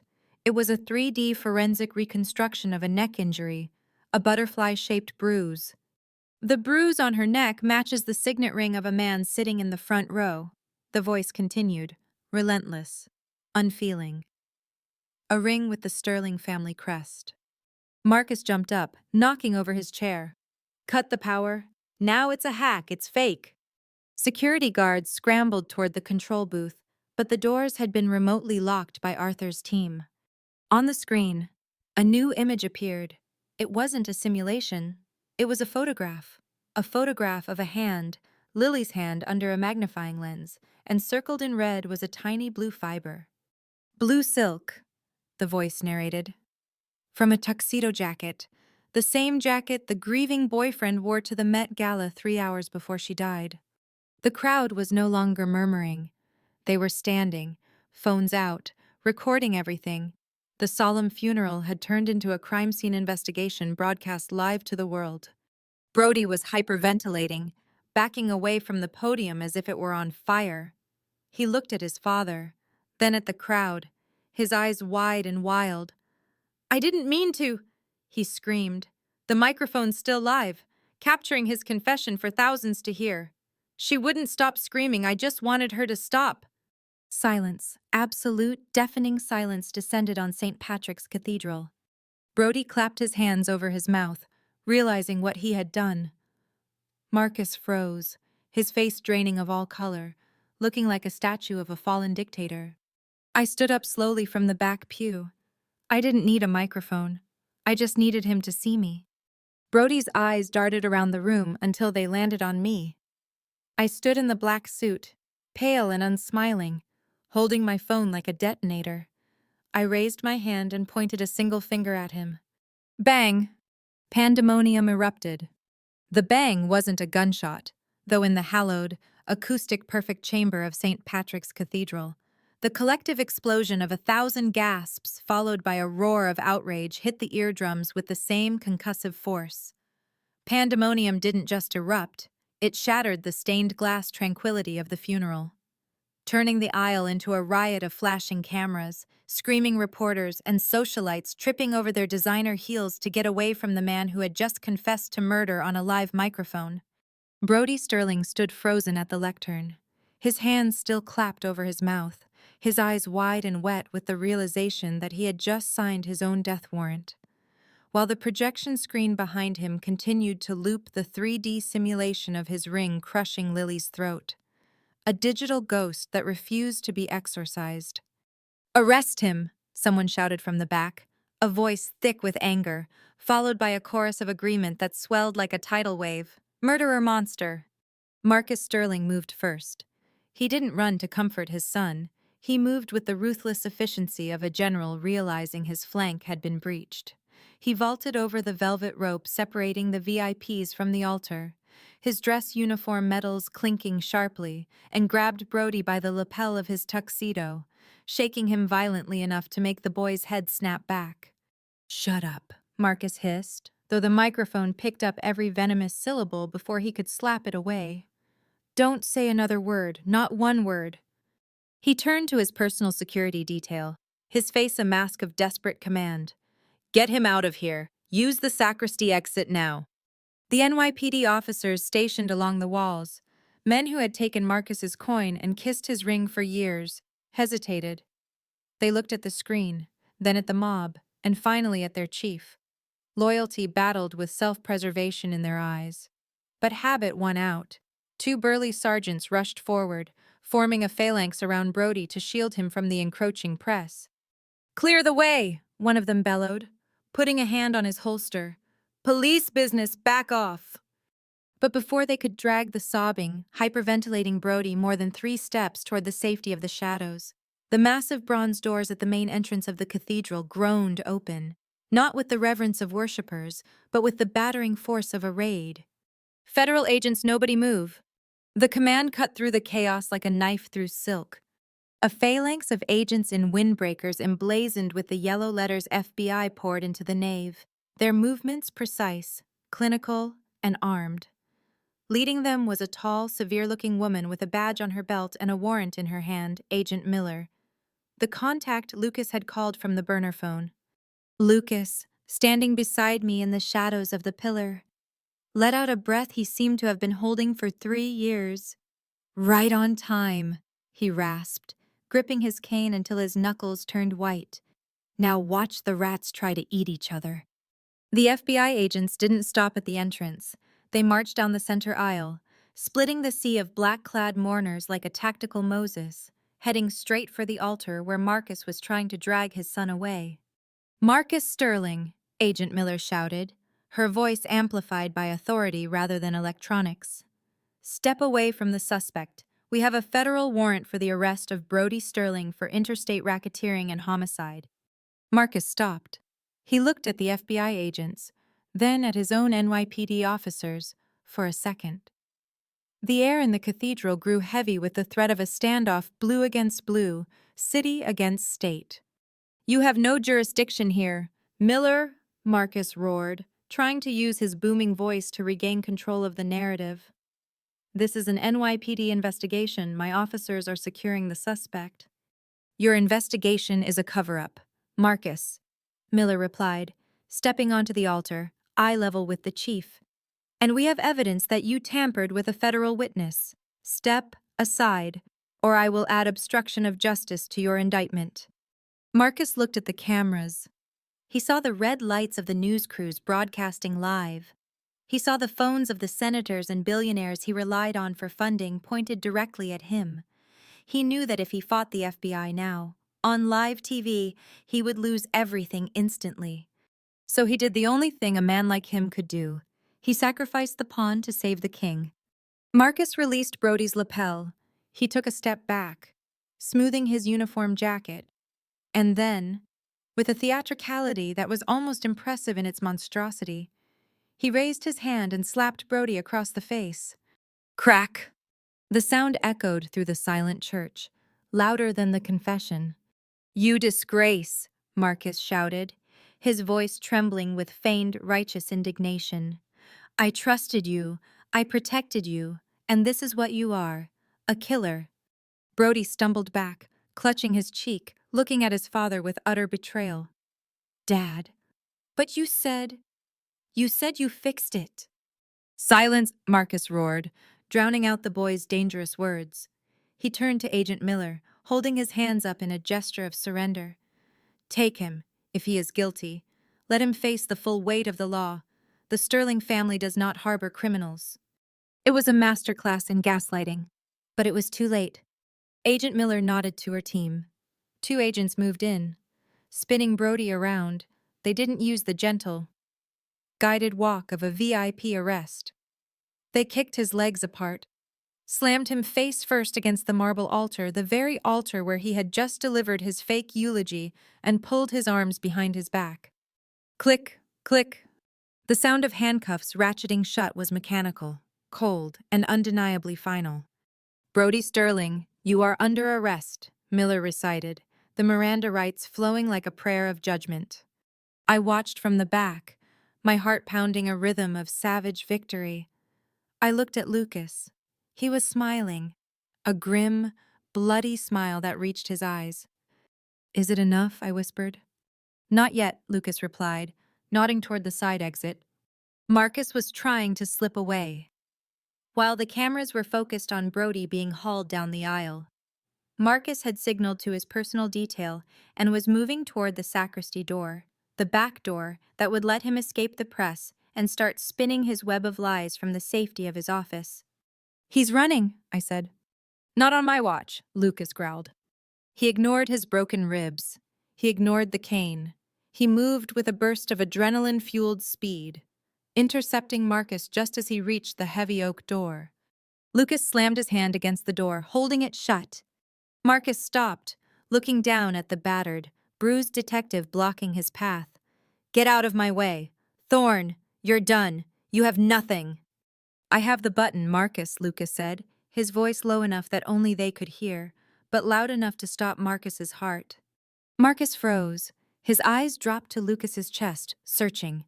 "And," Lucas continued, leaning in, "I have the author." He stepped aside, revealing me standing just behind him. I wasn't hiding anymore. I walked up to Marcus Sterling, the man who had terrified me for 3 years, and I didn't flinch. I looked at his medals, at his perfect uniform, and then up into his fearful eyes. "Chapter 8 is already written, Chief," I said, my voice calm, steady, and loud enough for the nearby reporters to hear. "It's titled The King in the Cage." Marcus opened his mouth to threaten me, to scream, to do something. But the flashbulbs swarmed us. The press had realized the real story wasn't the crying son. It was the father trying to flee. "Chief Sterling, did you know about the murder? Chief, is it true you paid off the coroner? Chief, who is E.V. Black?" The questions hit him like physical blows. For the first time in his life, Marcus Sterling had nowhere to run. As the FBI agents returned to escort Marcus for questioning, not an arrest. Not yet. But a detainment he couldn't refuse. I felt a hand on my shoulder. It was Arthur. He handed me a pair of sunglasses. "Show's over, Elena," he said softly. "Let's go before they realize you're the one holding the pen." I put on the glasses, hiding the tears that were finally starting to form, not of sadness, but of release. I watched them drag Brody out into the daylight, his gold cufflinks flashing in the sun, now joined by a chain of steel. Handcuffs on gold wrists, it was a beautiful image. But as we walked out, my phone buzzed. A single text message. Unknown number. "You think you won, you just cut off the head of the Hydra. Wait until you see what grows back." I looked back at the altar. Julian Reed was nowhere to be seen. The adrenaline that had sustained me through the chaos of St. Patrick's Cathedral began to crash about an hour after the FBI vans drove away, leaving me sitting in a booth at a 24-hour diner in Queens, staring at a plate of cold eggs I couldn't stomach. Lucas sat across from me, his face a swollen map of purple and blue, wincing every time he took a sip of black coffee, but his eyes were bright, manic with the high of a victory we had bled to achieve. "We got him," Lucas rasped, a grin tugging at his split lip. "Did you see Marcus's face? He looked like he was trying to swallow a grenade. The feds have Brody. They have the button. It's over. Elena." I wanted to believe him. I wanted to let the knot of tension in my chest unravel, to lean back against the cracked vinyl seat and sleep for a week. But the text message I had received in the church, "You just cut off the head of the Hydra," was burning a hole in my pocket. "It's not over," I whispered, swirling the lukewarm coffee in my cup. "Marcus is rich. Rich people don't go to prison. Lucas, they go to trial. They drag it out for 5 years, and then they go to a country club with low security. We need more." "We have the public," Lucas countered, gesturing to the small TV mounted in the corner of the diner. It was playing a loop of Brody's confession. "The world knows." "The world forgets," I murmured. I signaled the waitress for the check. "It's on me. Arthur put us up in a safe house, but I need to buy some supplies first. Bandages, painkillers, maybe a bottle of something strong." The waitress, a tired woman with kind eyes, dropped the slip of paper on the table. I pulled out my debit card, the one connected to the secret account where I kept my meager savings, and the advance from my publisher, and handed it to her. She walked to the register. I watched her swipe it. She frowned. She swiped it again. Then a third time. She walked back looking apologetic. "I'm sorry, hun. It was declined." I froze. "That's impossible. There's over $20,000 in that account." "It says issuer declined, contact bank," she said, handing the plastic back to me. My stomach dropped. I pulled out my phone and opened my banking app. Access denied. Account status frozen. Code suspicious activity. Federal investigation. "Try this one," I said, my hands starting to shake as I pulled out a backup credit card. Declined. I tried a third. Declined. "Elena," Lucas asked, his voice losing its celebratory edge, "what's wrong?" "They froze my money," I whispered, staring at the screen. All of it. Checking, savings. Even the crypto wallet I thought was anonymous. Before Lucas could respond, my phone rang. It wasn't an unknown number. It was Arthur Vance. I answered, putting it on speaker. "Arthur, they froze my accounts. Is Marcus doing this?" "It's worse than Marcus." Arthur's voice sounded tight, strained, stripped of its usual booming confidence. "Elena, listen to me carefully. Do not go back to my apartment. Do not go to the safe house." "Why, what happened?" "I've just been served with a subpoena from the State Bar Association," Arthur said, the sound of paper shuffling in the background. "They are launching an emergency ethics inquiry. They claim I knowingly aided a client in the commission of a felony, specifically tampering with a crime scene and blackmail. They've suspended my license to practice pending the hearing, Elena, effective immediately. Effective." I felt the blood drain from my face. "They disbarred you because of me." "They neutralized me," Arthur corrected, his voice grim. "I can't represent you anymore. I can't access my firm's accounts. They didn't just come for you, Elena. They came for the shield." "Who is they, Arthur?" "Sterling, Weiss and Graves." Arthur spat the name like a curse. "The family's law firm. They aren't criminal defense lawyers, Elena. They are corporate sharks. They don't fight with guns.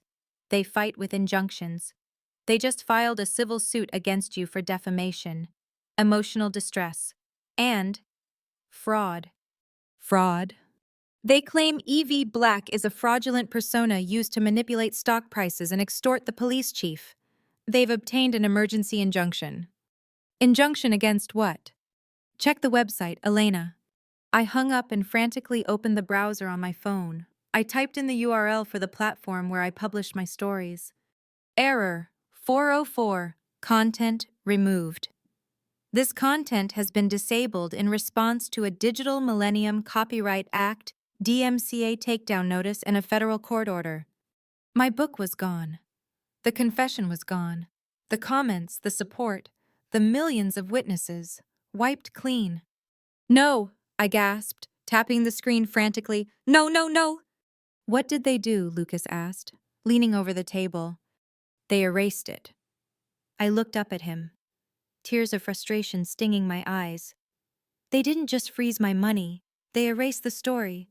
They silenced Evie Black." The diner door opened. The bell jingled cheerfully, a stark contrast to the cold dread spreading through my veins. Two men walked in. They weren't cops. They weren't FBI agents. And they certainly weren't thugs in hoodies. They wore bespoke Navy suits that cost more than my entire life's earnings. They carried slim leather briefcases and moved with the silent, terrifying precision of predators who ate at the top of the food chain. They walked straight to our booth. The waitress moved to intercept them, but one of them simply held up a hand, not looking at her. And she stopped, intimidated by the sheer aura of wealth and power. The taller man, with silver hair and eyes like polished flint, looked down at me. He didn't smile. He didn't sneer. He looked at me with absolute indifference. "Elena Vance," he asked. His voice was soft, cultured, terrifying. "Who are you?" Lucas growled, trying to stand up, but wincing as his ribs protested. "Sit down, Mr. Thorne," the man said, not even glancing at Lucas. "Unless you want to add assault to your pending list of charges." He placed a thick, heavy envelope on the table. It landed with a dull thud. "I am Preston Graves," he said, adjusting his cufflinks. "Senior partner at Sterling. Weiss and Graves. I represent the Sterling estate." He pointed a manicured finger at the envelope. "Inside, you will find a restraining order prohibiting you from coming within 500 feet of any Sterling family member or property. You will also find a notification of civil litigation. We are suing you for $50 million in damages." "You're joking," I said, my voice trembling with rage. "Brody confessed. He killed her." "Brody was under extreme duress," Graves replied smoothly. "Induced by a cyber-terrorist campaign orchestrated by you, that confession is inadmissible, and as of this morning, a judge agreed with us." He leaned in slightly, the smell of expensive cologne washing over me different from Marcus's, colder, more clinical. "You thought you were fighting a street brawl, Miss Vance? You thought you could win by shouting the truth." He shook his head slightly, a gesture of mock disappointment. "But in America, the truth is just a line item in a budget, and we have an unlimited budget." He turned to leave, then paused. "Oh, and one more thing. Since your assets are frozen and you have no legal representation, if you attempt to publish another word, anywhere, we will own the copyright to it. We will own your name. We will own your voice. Have a nice day." They walked out. Silence returned to the diner. The kind of silence that happens after a bomb goes off, before the screaming starts. I looked at the envelope. I looked at my frozen phone. I looked at Lucas, who sat slumped in defeat, realizing his fists were useless against this enemy. I had no money, no lawyer, no platform, no home. I started to laugh. It was a low, dry sound that scared Lucas. "Elena," he whispered. "They took the pen, Lucas," I said, staring at the door where the wolves in suits had just exited. "They took the law. They took the money." I reached into my pocket and pulled out the only thing they hadn't taken, the button. The gold button with the eagle crest. "Arthur said they neutralized the shield," I murmured, my eyes hardening into diamonds. "Fine. If I can't use the law, then I'll have to become the outlaw they accused me of being." I stood up, leaving the declined credit card on the table. "Let's go," I said. "Where?" Lucas asked. "We have nowhere." "We're going to the one place in New York where money and law don't matter," I said, grabbing my coat. "We're going to the underground. The law stops at Canal Street, south of that invisible line. The glistening skyscrapers of Wall Street loom like judgment stones, but north of it, in the winding, narrow alleys of Chinatown where the streetlights are always broken and the steam from the dumpling houses smells like secrets, the only law that matters is the one you can enforce with a knife or a favor." I walked through the curtain of rain, my collar turned up against the chill, feeling the weight of the gold button in my pocket, my only currency in a world that had stripped me of everything else. Lucas limped beside me, his breathing ragged, his hand resting instinctively near his waistband where a gun used to be. Now, he only had a folding knife and 3 broken ribs held together by my amateur taping. "Are you sure about this, Elena?" he rasped, eyeing the shadowed entrance of a fish market that had been closed for hours. "Jin isn't exactly the welcoming committee. Last time I saw him, I was putting his cousin in Rikers." "Jin hates cops," I said, stopping in front of the rusted metal shutter. "But he hates the Sterlings more. Marcus shut down his gambling dens last year to make room for a real estate development. The enemy of my enemy is my ATM." I knocked on the shutter. 3 rapid taps. A pause. 2 slow thuds. The metal groaned, rising just enough for us to slide under. The smell hit us instantly, not fish, but the copper tang of blood masked by the overwhelming stench of bleach and cheap incense. We stood in a dimly lit loading bay. 3 men emerged from the shadows, their faces illuminated by the red glow of a hanging lantern. They weren't wearing suits like Graves. They wore leather jackets and expressions of bored violence.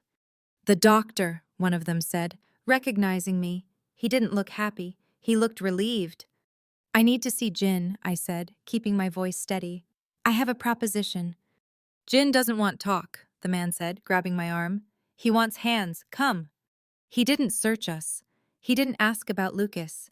He dragged us through a maze of crates, down a flight of stairs that felt like descending into hell, and kicked open a door at the bottom.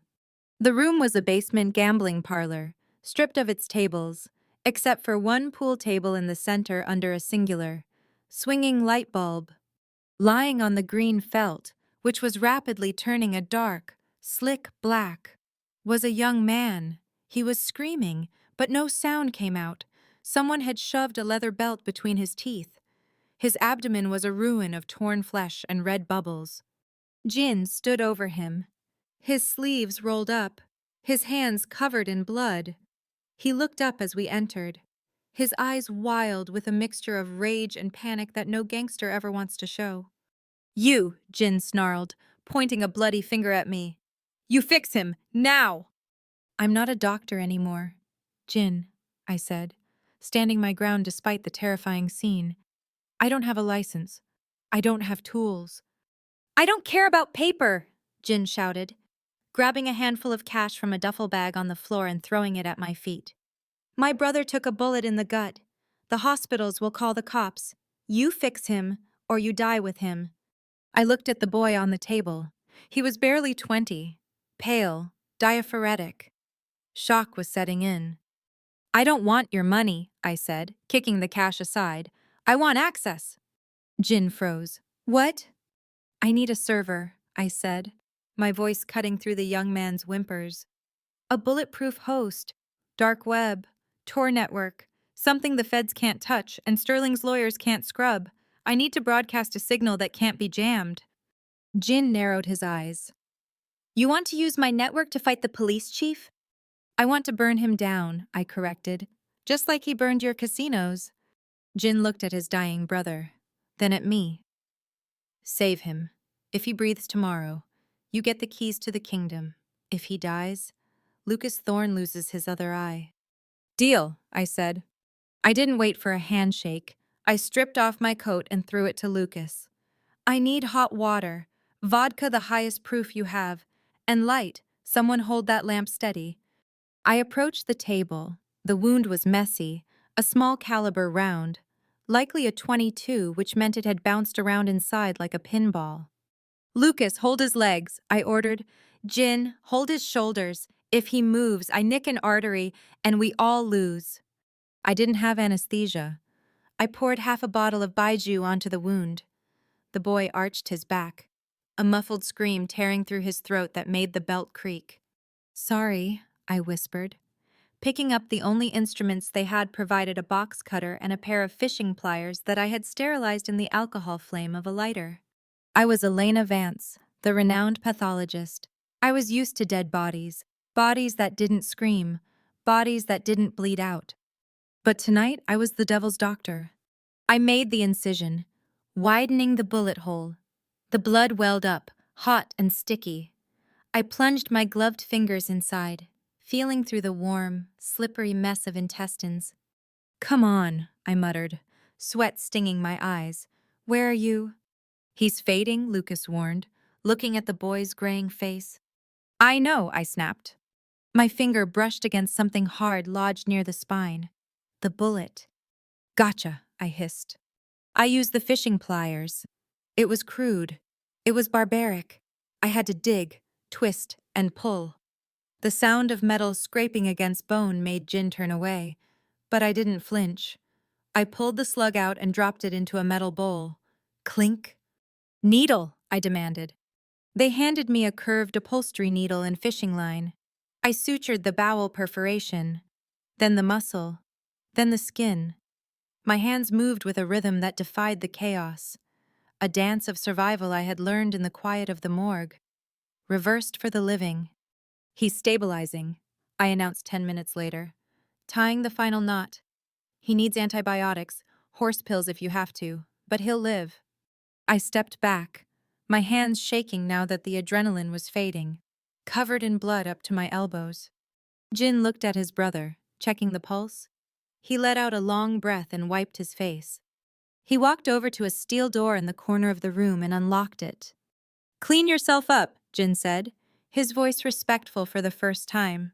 "The server room is in the back. My hacker, Kenta, is waiting. Tell him you're the one who saved little Hao." I washed the blood off in a dirty sink, the red swirling down the drain, mirroring the moral line I had just crossed. I wasn't just a victim anymore.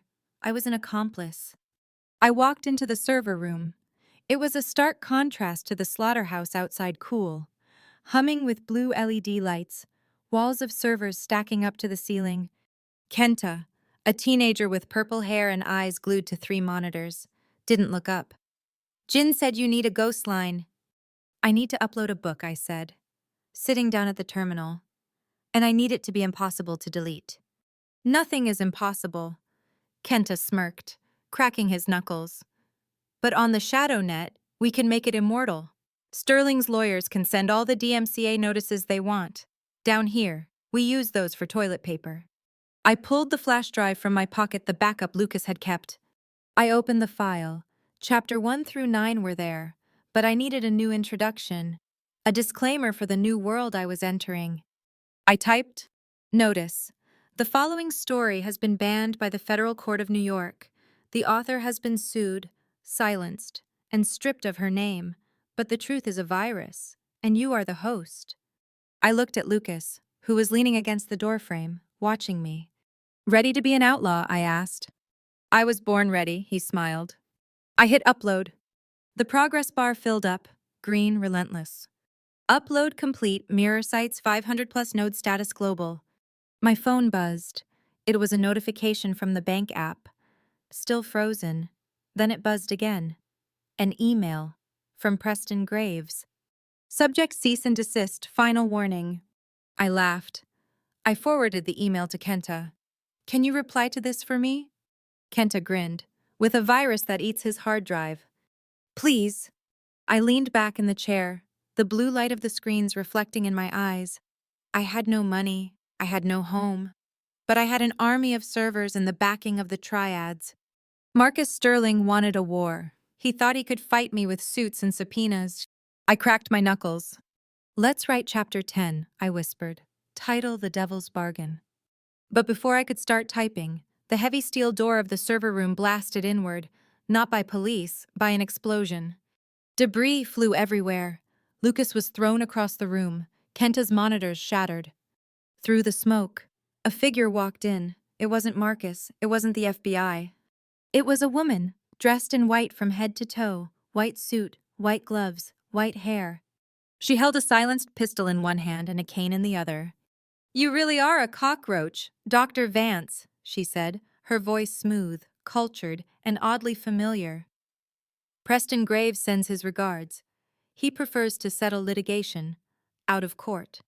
She raised the gun. The barrel of the silenced pistol looked less like a gun and more like a black hole, a void ready to swallow the last shreds of my life in a single, quiet cough. The woman holding it. The White Widow stood amidst the smoke and shattered glass of the server room like a ghost summoned by the explosion. Her pristine white suit untouched by the grime of the underground, her face a mask of porcelain indifference that was far more terrifying than Marcus Sterling's rage.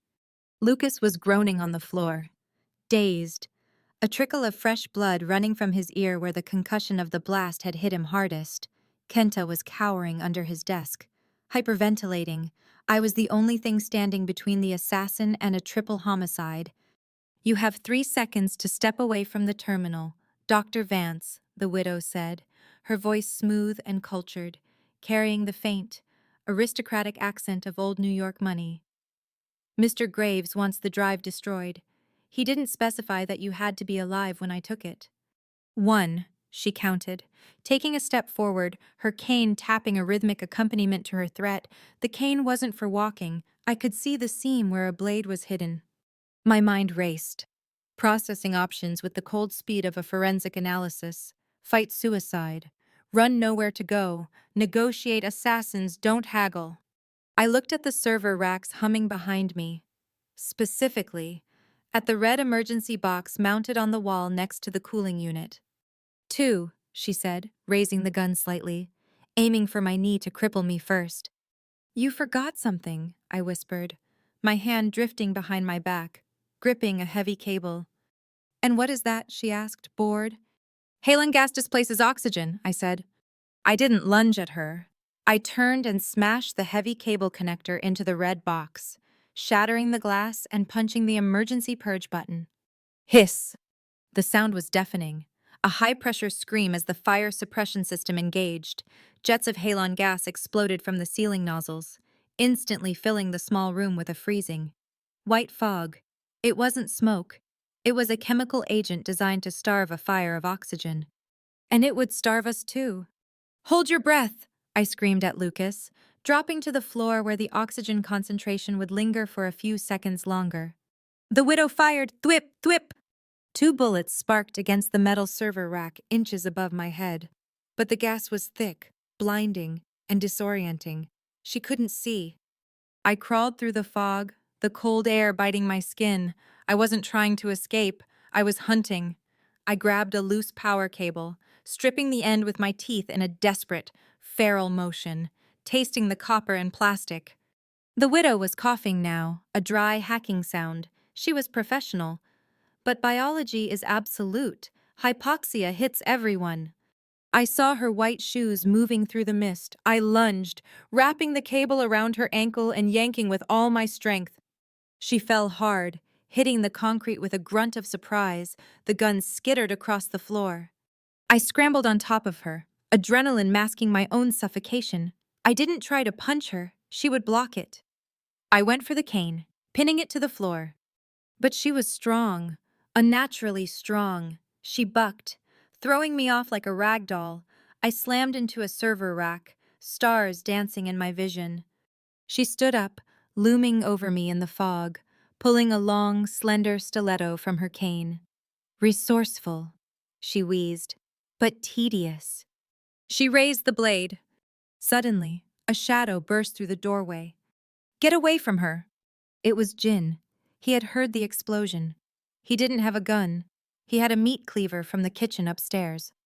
The widow spun around with terrifying grace. She sidestepped Jin's swing and drove the stiletto into his shoulder. Jin roared, dropping the cleaver, but he managed to grab her wrist, locking her in a grapple. "Elena, go!" "No!" I scrambled up, my lungs burning, black spots forming in my vision.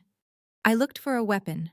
My hand closed around the heavy metal casing of a hard drive that had been blown off the rack. I rushed forward as Jin fell to his knees, blood pouring from his shoulder. The widow raised the blade to finish him. I swung the hard drive, crack! It connected with her mask, or rather, the side of her face. She staggered back, stunned.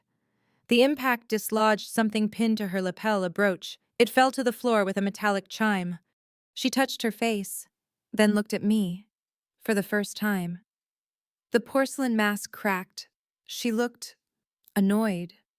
"Enough," she hissed. She reached for a hidden holster on her ankle, a backup gun. But before she could draw, a hand shot out from the fog and grabbed her ankle. Lucas. He was still on the floor, bleeding, half conscious. But his grip was iron. He twisted her leg. Snap! The widow screamed. It was a human sound. She kicked Lucas in the face, freeing herself. But the damage was done. Her ankle was compromised. The gas was getting thicker. She knew the mission was failed. She looked at me one last time, her eyes locking onto mine through the white mist. And then she did something that chilled me more than the gas.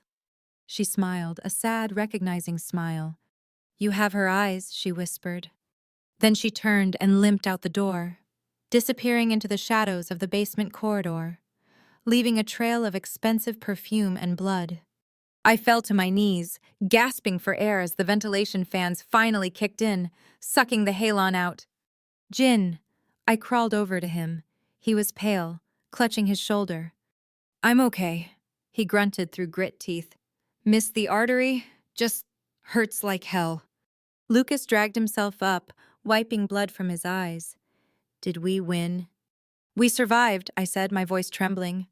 I looked down at the floor. The brooch she had dropped was lying there, gleaming in the blue LED light. I picked it up. It was an antique silver brooch shaped like a spider, but not just any spider. It had a ruby embedded in its back. My breath caught in my throat. The world stopped spinning. "Elena," Lucas asked, seeing my face. "What is it?" "I know this," I whispered, my thumb tracing the cold metal spider. "I've seen this before." "Where?" "My mother's jewelry box," I said, a tear leaking from my eye, hot and stinging. "She wore this the night she committed suicide 20 years ago." I looked at the door where the White Widow had vanished. That woman, she didn't just come for the drive. I realized, the horror dawning on me. She knew my mother. She might be the one who killed her. The phone in my pocket buzzed. It wasn't a threat from Graves. It wasn't a bank notification. It was a notification from the dark web server. "Download complete. File the Sterling Ledger PDF." Kenta coughed from under the desk, holding up a thumb. I grabbed everything on their cloud before the connection cut. We have the receipts. Elena? I squeezed the spider brooch in my fist until it cut my palm.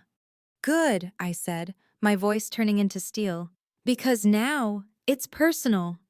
The halon gas had cleared, sucked out by the industrial fans that roared like dying jet engines. But the air in the basement server room remained toxic, thick with the acrid smell of fried circuitry, the copper tang of blood, and the terrifying weight of the revelation sitting in the palm of my hand. I stared at the silver spider brooch, the ruby eye gleaming under the blue LEDs with a malevolent intelligence.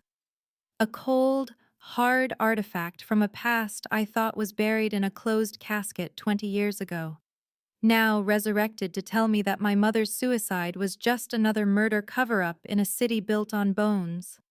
"Elena," Lucas's voice broke through the static in my head, rough and laced with pain as he leaned heavily against a scorched server rack, clutching his side where the White Widow had kicked him.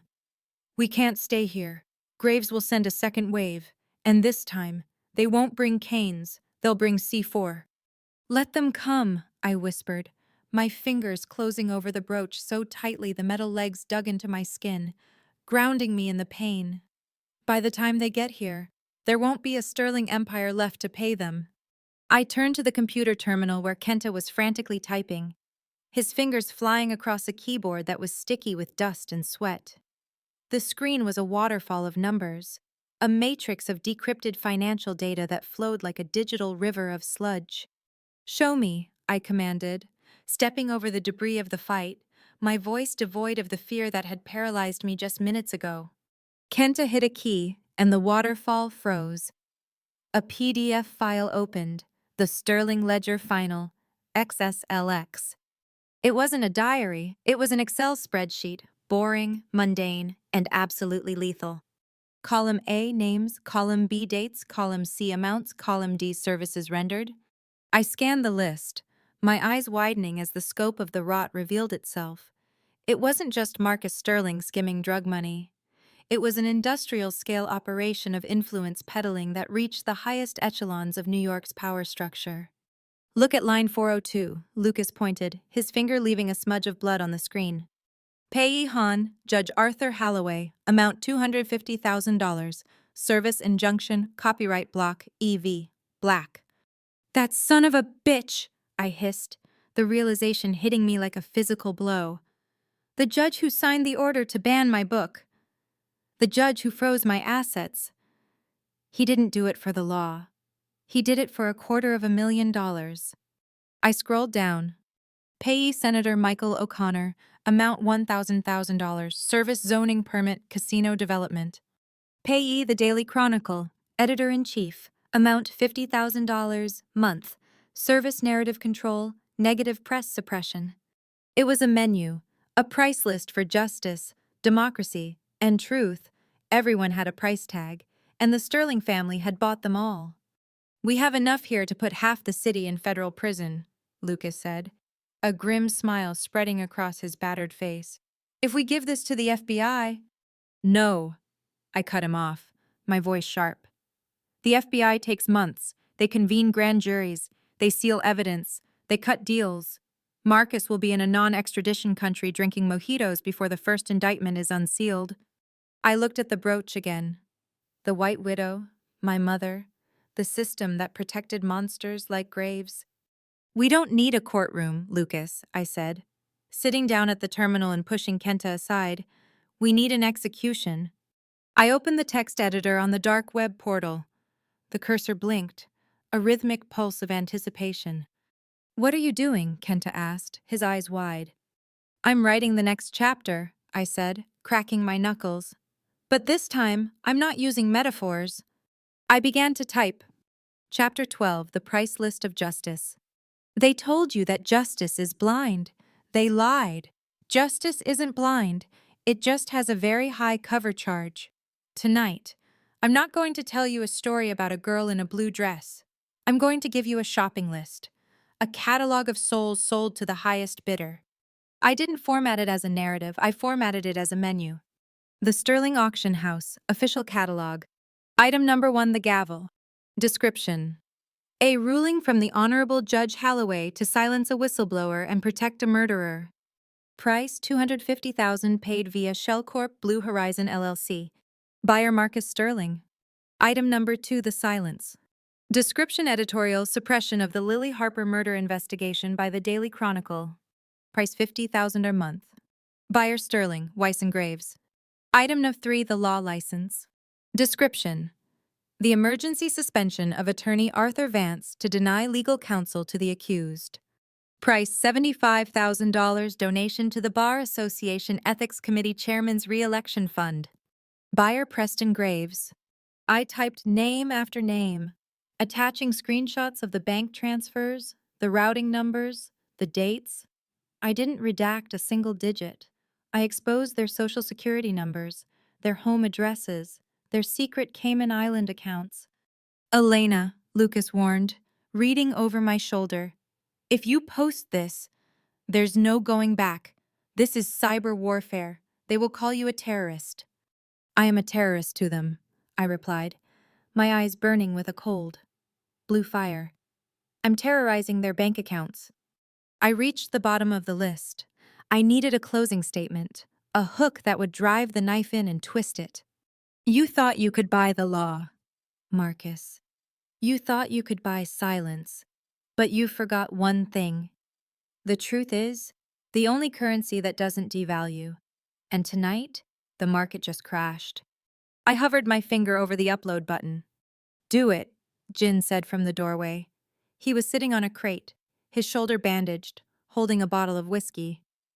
Burn them all. I pressed enter. The progress bar filled instantly. Status published, distribution global, access unrestricted. For 10 seconds, nothing happened. The underground room was silent, save for the hum of the cooling fans. Then the world exploded. It started with a notification on Kenta's phone, then Lucas's, then mine. Breaking news alerts, Twitter trends, stock market warnings. Kenta pulled up the live feed of CNN on one of the surviving monitors. The anchor looked flustered, holding a piece of paper that had just been handed to him. Breaking news out of New York, the anchor stammered. A massive data leak, purportedly from the hacker group associated with the EV Black persona, has just released thousands of documents alleging widespread corruption within the New York judicial system. The documents appear to show direct wire transfers to sitting judges and senators. The screen split to show a live shot of the courthouse. Reporters were already swarming Judge Halloway's chambers. Kenta switched the channel to a financial network. The ticker at the bottom was red. Sterling Corp stock plummets 40% in after-hours trading following allegations of bribery and money laundering. My phone buzzed. It was Arthur. Elena. He laughed, a sound of pure, unadulterated joy. You magnificent maniac. The Ethics Committee chairman just resigned. He cited health reasons 5 minutes ago. My suspension is lifted. Get ready, Arthur, I said, watching the chaos unfold on the screens. You're going to have a lot of work defending me. Defend you? Arthur chuckled. Elena, right now, half the prosecutors in the city are calling me to offer you immunity in exchange for testifying against the other half. You didn't just break the system, You reset the board. I hung up. I looked at Lucas. He wasn't smiling anymore. He was staring at the door. We need to move, he said, his instincts kicking in. Marcus is finished, but Graves isn't a politician. He's a cleaner, and you just spilled the dirtiest trash in history. As if on cue, the lights in the server room flickered and died. Total darkness. Then, a voice echoed from the speakers, not the computer speakers, but the building's PA system. Dr. Vance, came the smooth, synthetic voice of Preston Graves. An impressive display, truly.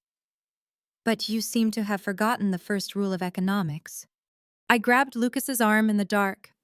When the currency collapses, Graves continued, his voice devoid of emotion, the only thing left of value is blood. A red laser dot appeared on my chest, then another on Lucas, then a third on Jin. They weren't coming from the door. They were coming from the ventilation shafts. Run, I screamed! The laser dots danced across my chest like frantic red fireflies, precursors to the lead hornets that were about to swarm the room. Run, I screamed, the word ripping from my throat just as the ventilation grates above us exploded outward, showering the server room in a rain of twisted metal and drywall dust. Thwip, thwip, thwip. Silenced rounds chewed into the concrete floor inches from my feet, sending up geysers of stone splinters that stung my legs. I didn't wait to see the shooters. I grabbed Lucas by his good arm, hauling his dead weight off the desk, while Jin kicked over a heavy stack of hard drives to create a makeshift barricade. The hatch! Jin roared, pointing toward a rusted iron plate in the corner of the floor, half hidden under a pile of discarded cables. It leads to the ghost line go. We scrambled over the debris, the air around us turning into a kill box. Kenta was already there, his terrified hands fumbling with the corroded wheel of the hatch. It's stuck, he cried, panic making his voice crack. Move! Jin shoved him aside and stomped on the latch with his heavy boot. Clang! The rust gave way with a screech of protest, and the hatch fell open, revealing a black, gaping maw that breathed up the smell of century-old rot and stagnant water.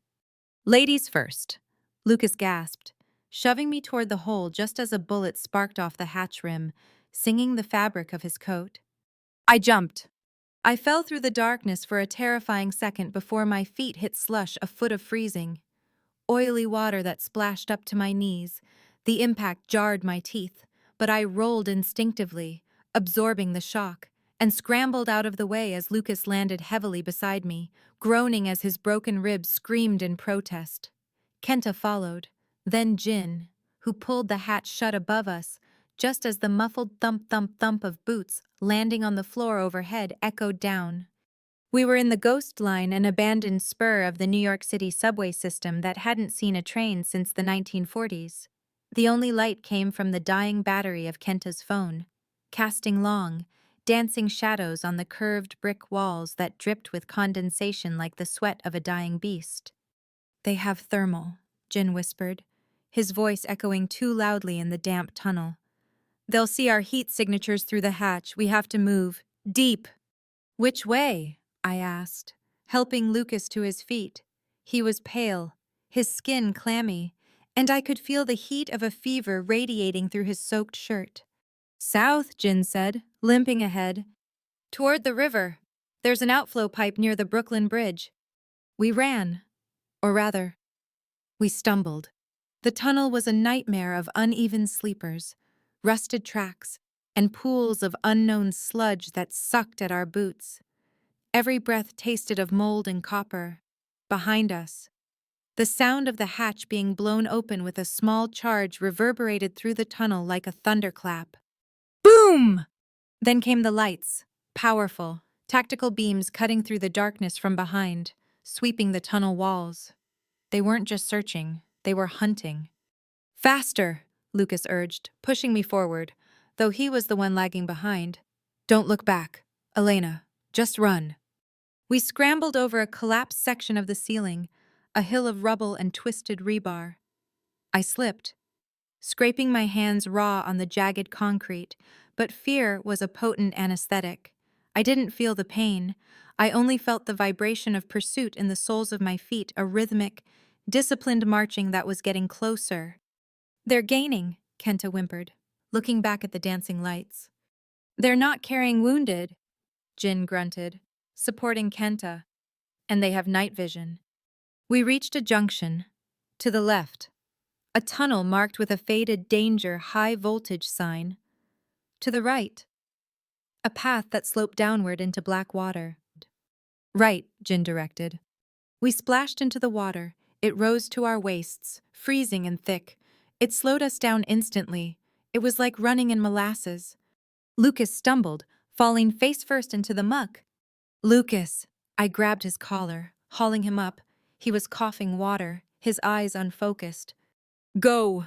He wheezed, pushing me away. I can't do this. Elena, my ribs. One of them shifted. I can't breathe. Shut up! I hissed, wrapping his arm around my neck. I didn't sew you back together just to let you drown in shit water. Move your legs. Elena, listen to me. He stopped, planting his feet, forcing me to stop with him. The tactical lights were closer now, perhaps 200 yards back, illuminating the spray of water as the mercenaries sprinted toward us. We can't outrun them, Lucas said, his voice surprisingly calm amidst the chaos. He looked at the narrow archway ahead of us, an old maintenance gate with a heavy iron turnstile. Not all of us. He pulled away from me. He reached into his coat and pulled out the only weapon he had left, the folding knife.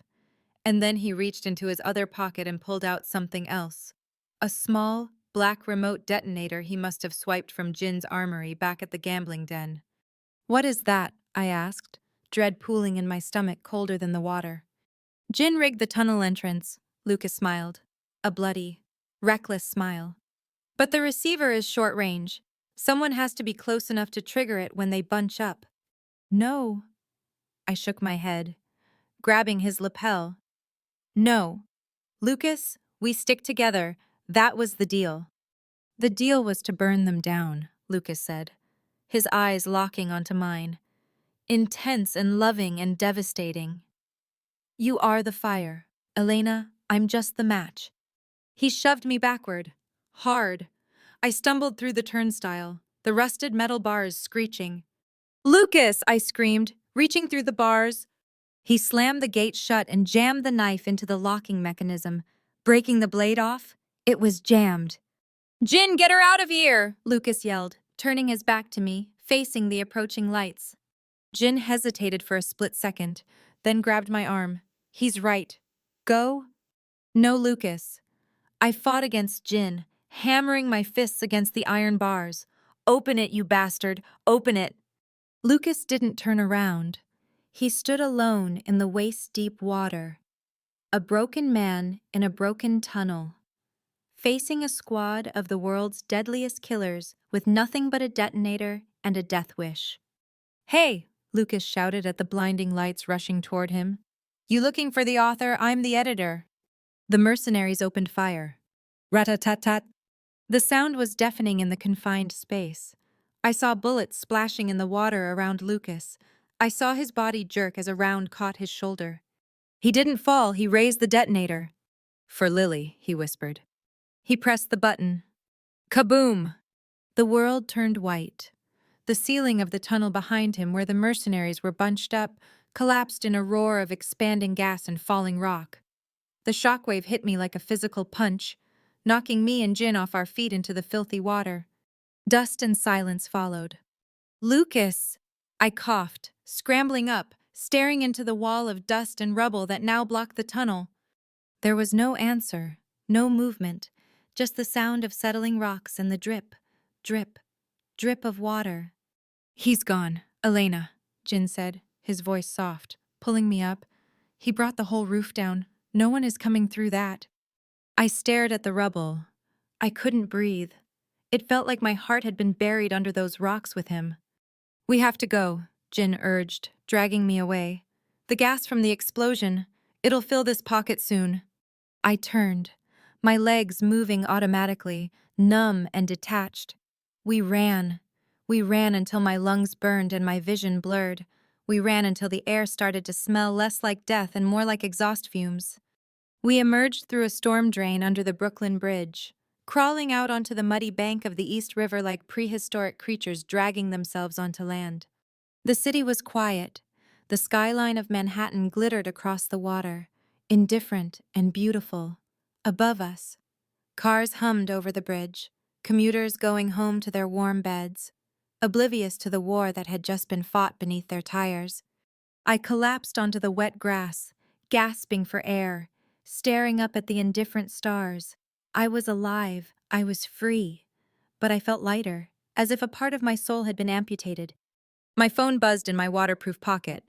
I froze. Who could be texting me? I pulled it out with trembling fingers. The screen was cracked, but legible. One new message. Sender Lucas. Time 2 minutes ago. Scheduled. Send. I opened it. If you're reading this, I finally got to be the hero. Don't cry. Doc, it ruins your makeup. You have the ledger. You have the truth. Don't turn back.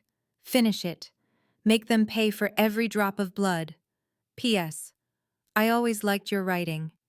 I stared at the screen until the letters blurred into streaks of light. A sob ripped from my throat, raw and primal, echoing off the stone pillars of the bridge. Jin stood over me, watching the river. He handed me his flask.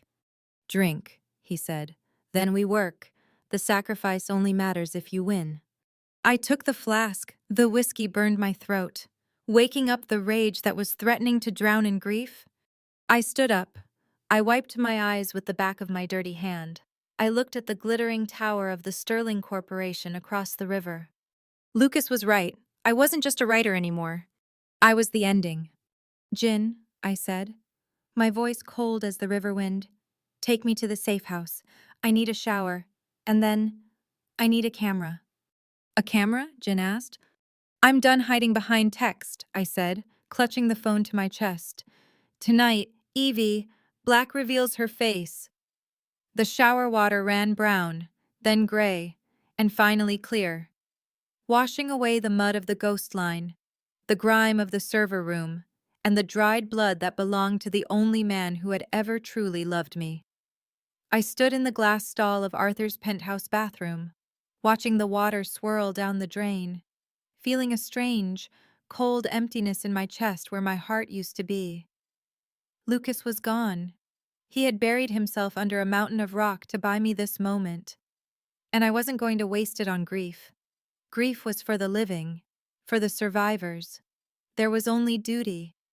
I stepped out, wrapping a thick towel around myself, and walked into the bedroom where Arthur and Jin were waiting. Jin had cleaned up, his shoulder bandaged properly, wearing a suit that was a size too tight, but hid the bulge of his holster. Arthur sat by the window, looking at a tablet, his face pale. The news is calling it a gas main explosion under the East River, Arthur said quietly, not looking up. No bodies recovered yet. The police have cordoned off a 10-block radius. They won't find him, I said, my voice flat, devoid of emotion. He wanted to be a ghost. Let him be a ghost. I walked to the bed where Arthur had laid out the armor I had requested. It wasn't a tactical vest. It was a white suit, pristine, sharp, and unmistakably bold, the color of mourning in some cultures, the color of surrender in others, but tonight, it was the color of a blank page. Are you sure about the location? Jin asked, checking the magazine of his pistol. Times Square is a kill box. Elena, 3,000 windows, a sniper's paradise. We can do this from the studio. No, I said, slipping into the silk blouse. A studio feels produced, fake. If I want the world to believe me, I have to stand where they can see me, naked, vulnerable, unafraid. I buttoned the jacket. It fit perfectly. I looked in the mirror. I didn't see the terrified corpse washer from the Bronx. I didn't see the disgraced doctor. I saw Evie Black. Kenta has the feed ready, I asked. He hacked the NASDAQ billboard, Jin replied, a hint of admiration in his voice. And the Disney screen, and the news ticker, at 9:00 p.m. Every screen in Times Square belongs to you for exactly 5 minutes before they cut the power. 5 minutes, I whispered. applying a coat of blood-red lipstick. That's 4 minutes more than I need. The drive to Times Square was silent. The city was on edge. The earlier leaks from the Sterling Ledger having caused riots in the financial district. Police sirens wailed in the distance, a constant reminder of the beast I was poking. We pulled up to the curb at 46th and Broadway. The crowd was dense, a sea of tourists and locals, unaware that they were standing on the stage of history. "Stay close," Jin grunted, pushing open the car door. We moved through the crowd, a triangle of tension. Arthur on my left, Jin on my right. I kept my head down, wearing oversized sunglasses and a scarf. We reached the red steps, the iconic glowing heart of the square. "It's time," Arthur checked his watch. 8:59 p.m. I climbed the steps. 1, 2, 3. I stood in the center, rising above the crowd. The wind whipped my hair, cold and biting. 3, 2, 1, Jin counted down. Snap. The massive, chaotic cacophony of light that defined Times Square suddenly died. The giant screens went black.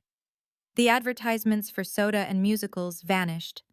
A collective gasp rose from the thousands of people below. They stopped walking. They looked up. Then, white text appeared on every single screen, towering hundreds of feet high. "Evie Black, live!" A camera drone, piloted by Kenta from a rooftop nearby, buzzed down from the sky, hovering 10 feet in front of me. Its red recording light blinked on. I reached up and pulled off the sunglasses. I unwound the scarf. I looked directly into the lens. My face projected onto the screens, 50 feet tall, illuminating the square with a ghostly white glow. "My name," I said, my voice amplified by the hacked public address system, booming off the skyscrapers, "is Dr. Elena Vance, but you know me as Evice Black." The crowd below roared. Phones went up like a field of fireflies. "For 3 years, I have washed the bodies of the victims this city forgot," I continued, my voice steady, ironclad. "I have seen what the Sterling family does to the people who get in their way. I saw the bruises on Lily Harper's neck. I saw the bullet in Lucas Thorne's chest." I paused. I could hear the sirens getting louder, converging. "They took my license. They took my money. They took the man I loved.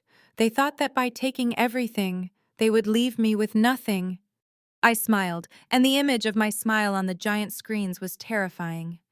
But when you have nothing left to lose, you have no fear left to hold you back. I reached into my pocket and pulled out the gold button. I held it up. On the screens, it was the size of a car. "This button belongs to Marcus Sterling. It was torn from his uniform the night he ordered the execution of a federal witness, and this," I pulled out the flash drive, "is the rest of the ledger." "He killed them!" a voice screamed from the crowd. "Justice!" The mob was turning. The energy shifted from curiosity to anger. Suddenly, Jin tackled me. Crack! A bullet whizzed past where my head had been a microsecond before, shattering the glass railing behind me. "Sniper 2 o'clock the Marriott roof," Jin roared, shielding me with his body. The crowd panicked. Screams, stampede. "Get her out!"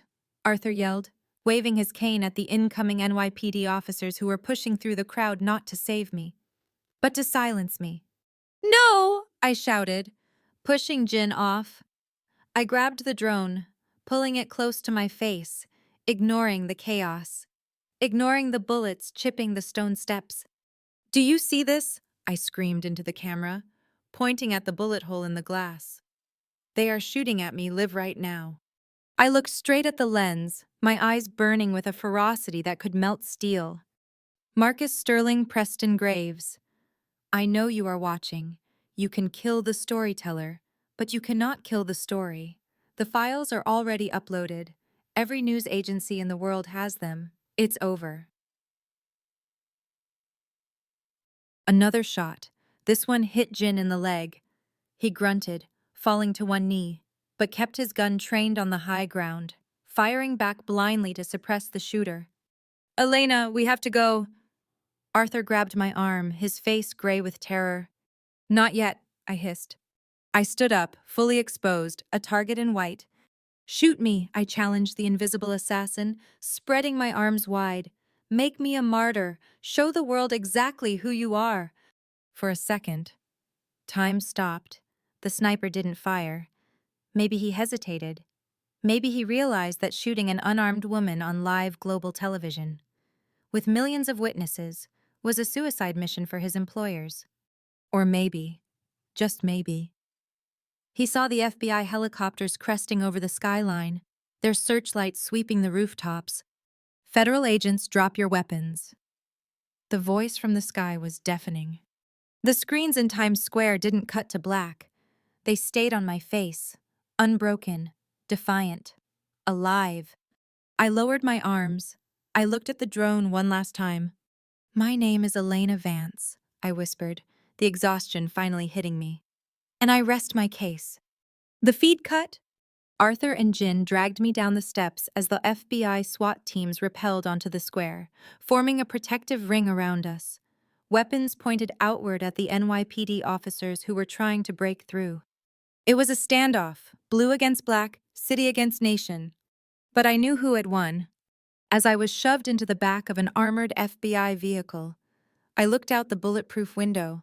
The giant screen on the NASDAQ building was still glitching, flashing the final line of the ledger I had uploaded. Total cost of silence, 0 I. I leaned back against the seat, closing my eyes. We did it, Lucas, I whispered to the empty air. We burned them down. 3 months is a long time in the headlines, but it is an eternity in a courtroom. The Southern District Court of New York smelled of lemon polish and institutional fear, a scent that I had become intimately familiar with over the last 90 days as I sat in the witness box, day after day, dismantling the Sterling Empire brick by brick with the cold, surgical precision of a coroner performing an autopsy.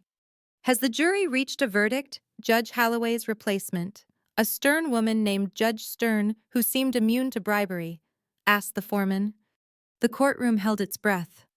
It was a silence so profound you could hear the hum of the air conditioning and the frantic scratching of reporters' pens in the back row. I sat in the front row, wearing the same white suit I had worn in Times Square, my armor, my symbol, my skin. Arthur sat beside me, his license reinstated and his reputation burnished to a blinding shine, looking like a lion who had just finished a very satisfying meal. We have, Your Honor, the foreman said, not looking at the defendant's table. Marcus Sterling stood up. He had lost weight. The tailored suits hung off his frame, and the arrogant sneer that had once terrified an entire city had been replaced by a permanent expression of bewildered defeat. He looked at me, his eyes pleading for a mercy he had never shown anyone. But I simply crossed my legs and watched.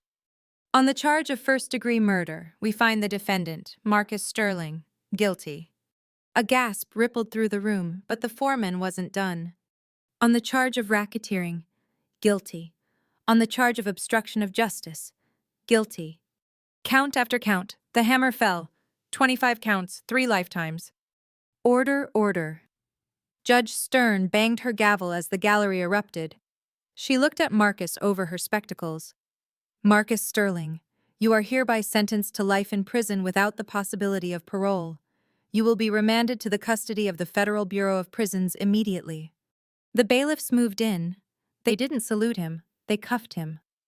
The metallic click of the handcuffs was the sweetest sound I had ever heard, better than any symphony, better than any applause. As they dragged him away, Marcus turned one last time, screaming something unintelligible at me. But the soundproof glass of the viewing gallery turned his rage into a silent, pathetic pantomime. I stood up. I didn't smile. Revenge. I realized. Didn't feel like joy. It felt like relief. It felt like putting down a heavy weight you had been carrying for years. What about Graves? I asked Arthur as we walked down the marble steps of the courthouse, pushing through the throng of microphones and cameras. Arthur adjusted his tie, his expression grim. The organization cleans its own house. Elena, Graves was found in his holding cell this morning. Suicide by hanging. The cameras malfunctioned for 10 minutes. Convenient. He knew too much, I said, putting on my sunglasses to block out the blinding flashbulbs. He was a liability. Dr. Vance. Dr. Vance. How does it feel to take down the police chief? E.V. Black. Will you write a book about the trial? Is it true you're running for mayor? I ignored them all. Jin was waiting at the curb with the car door open. He moved with a slight limp, a permanent souvenir from Times Square. But he looked sharper, dangerous, and loyal. Home, Jin asked as I slid into the leather seat. Home, I whispered. The last stop funeral home had changed. It was no longer appealing, forgotten storefront in the Bronx. The exterior had been repainted. The sign was new. There were fresh flowers on the stoop every morning, left by fans of E.V. Black. It had become a pilgrimage site, a macabre tourist attraction.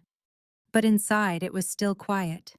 I walked into the prep room, the smell of formaldehyde greeting me like an old friend. The stainless steel tables gleamed. This was where it started. This was where I had cut open a lie to find the truth. I sat at my desk, the same desk where I had written the first chapter. There was a stack of mail waiting for me.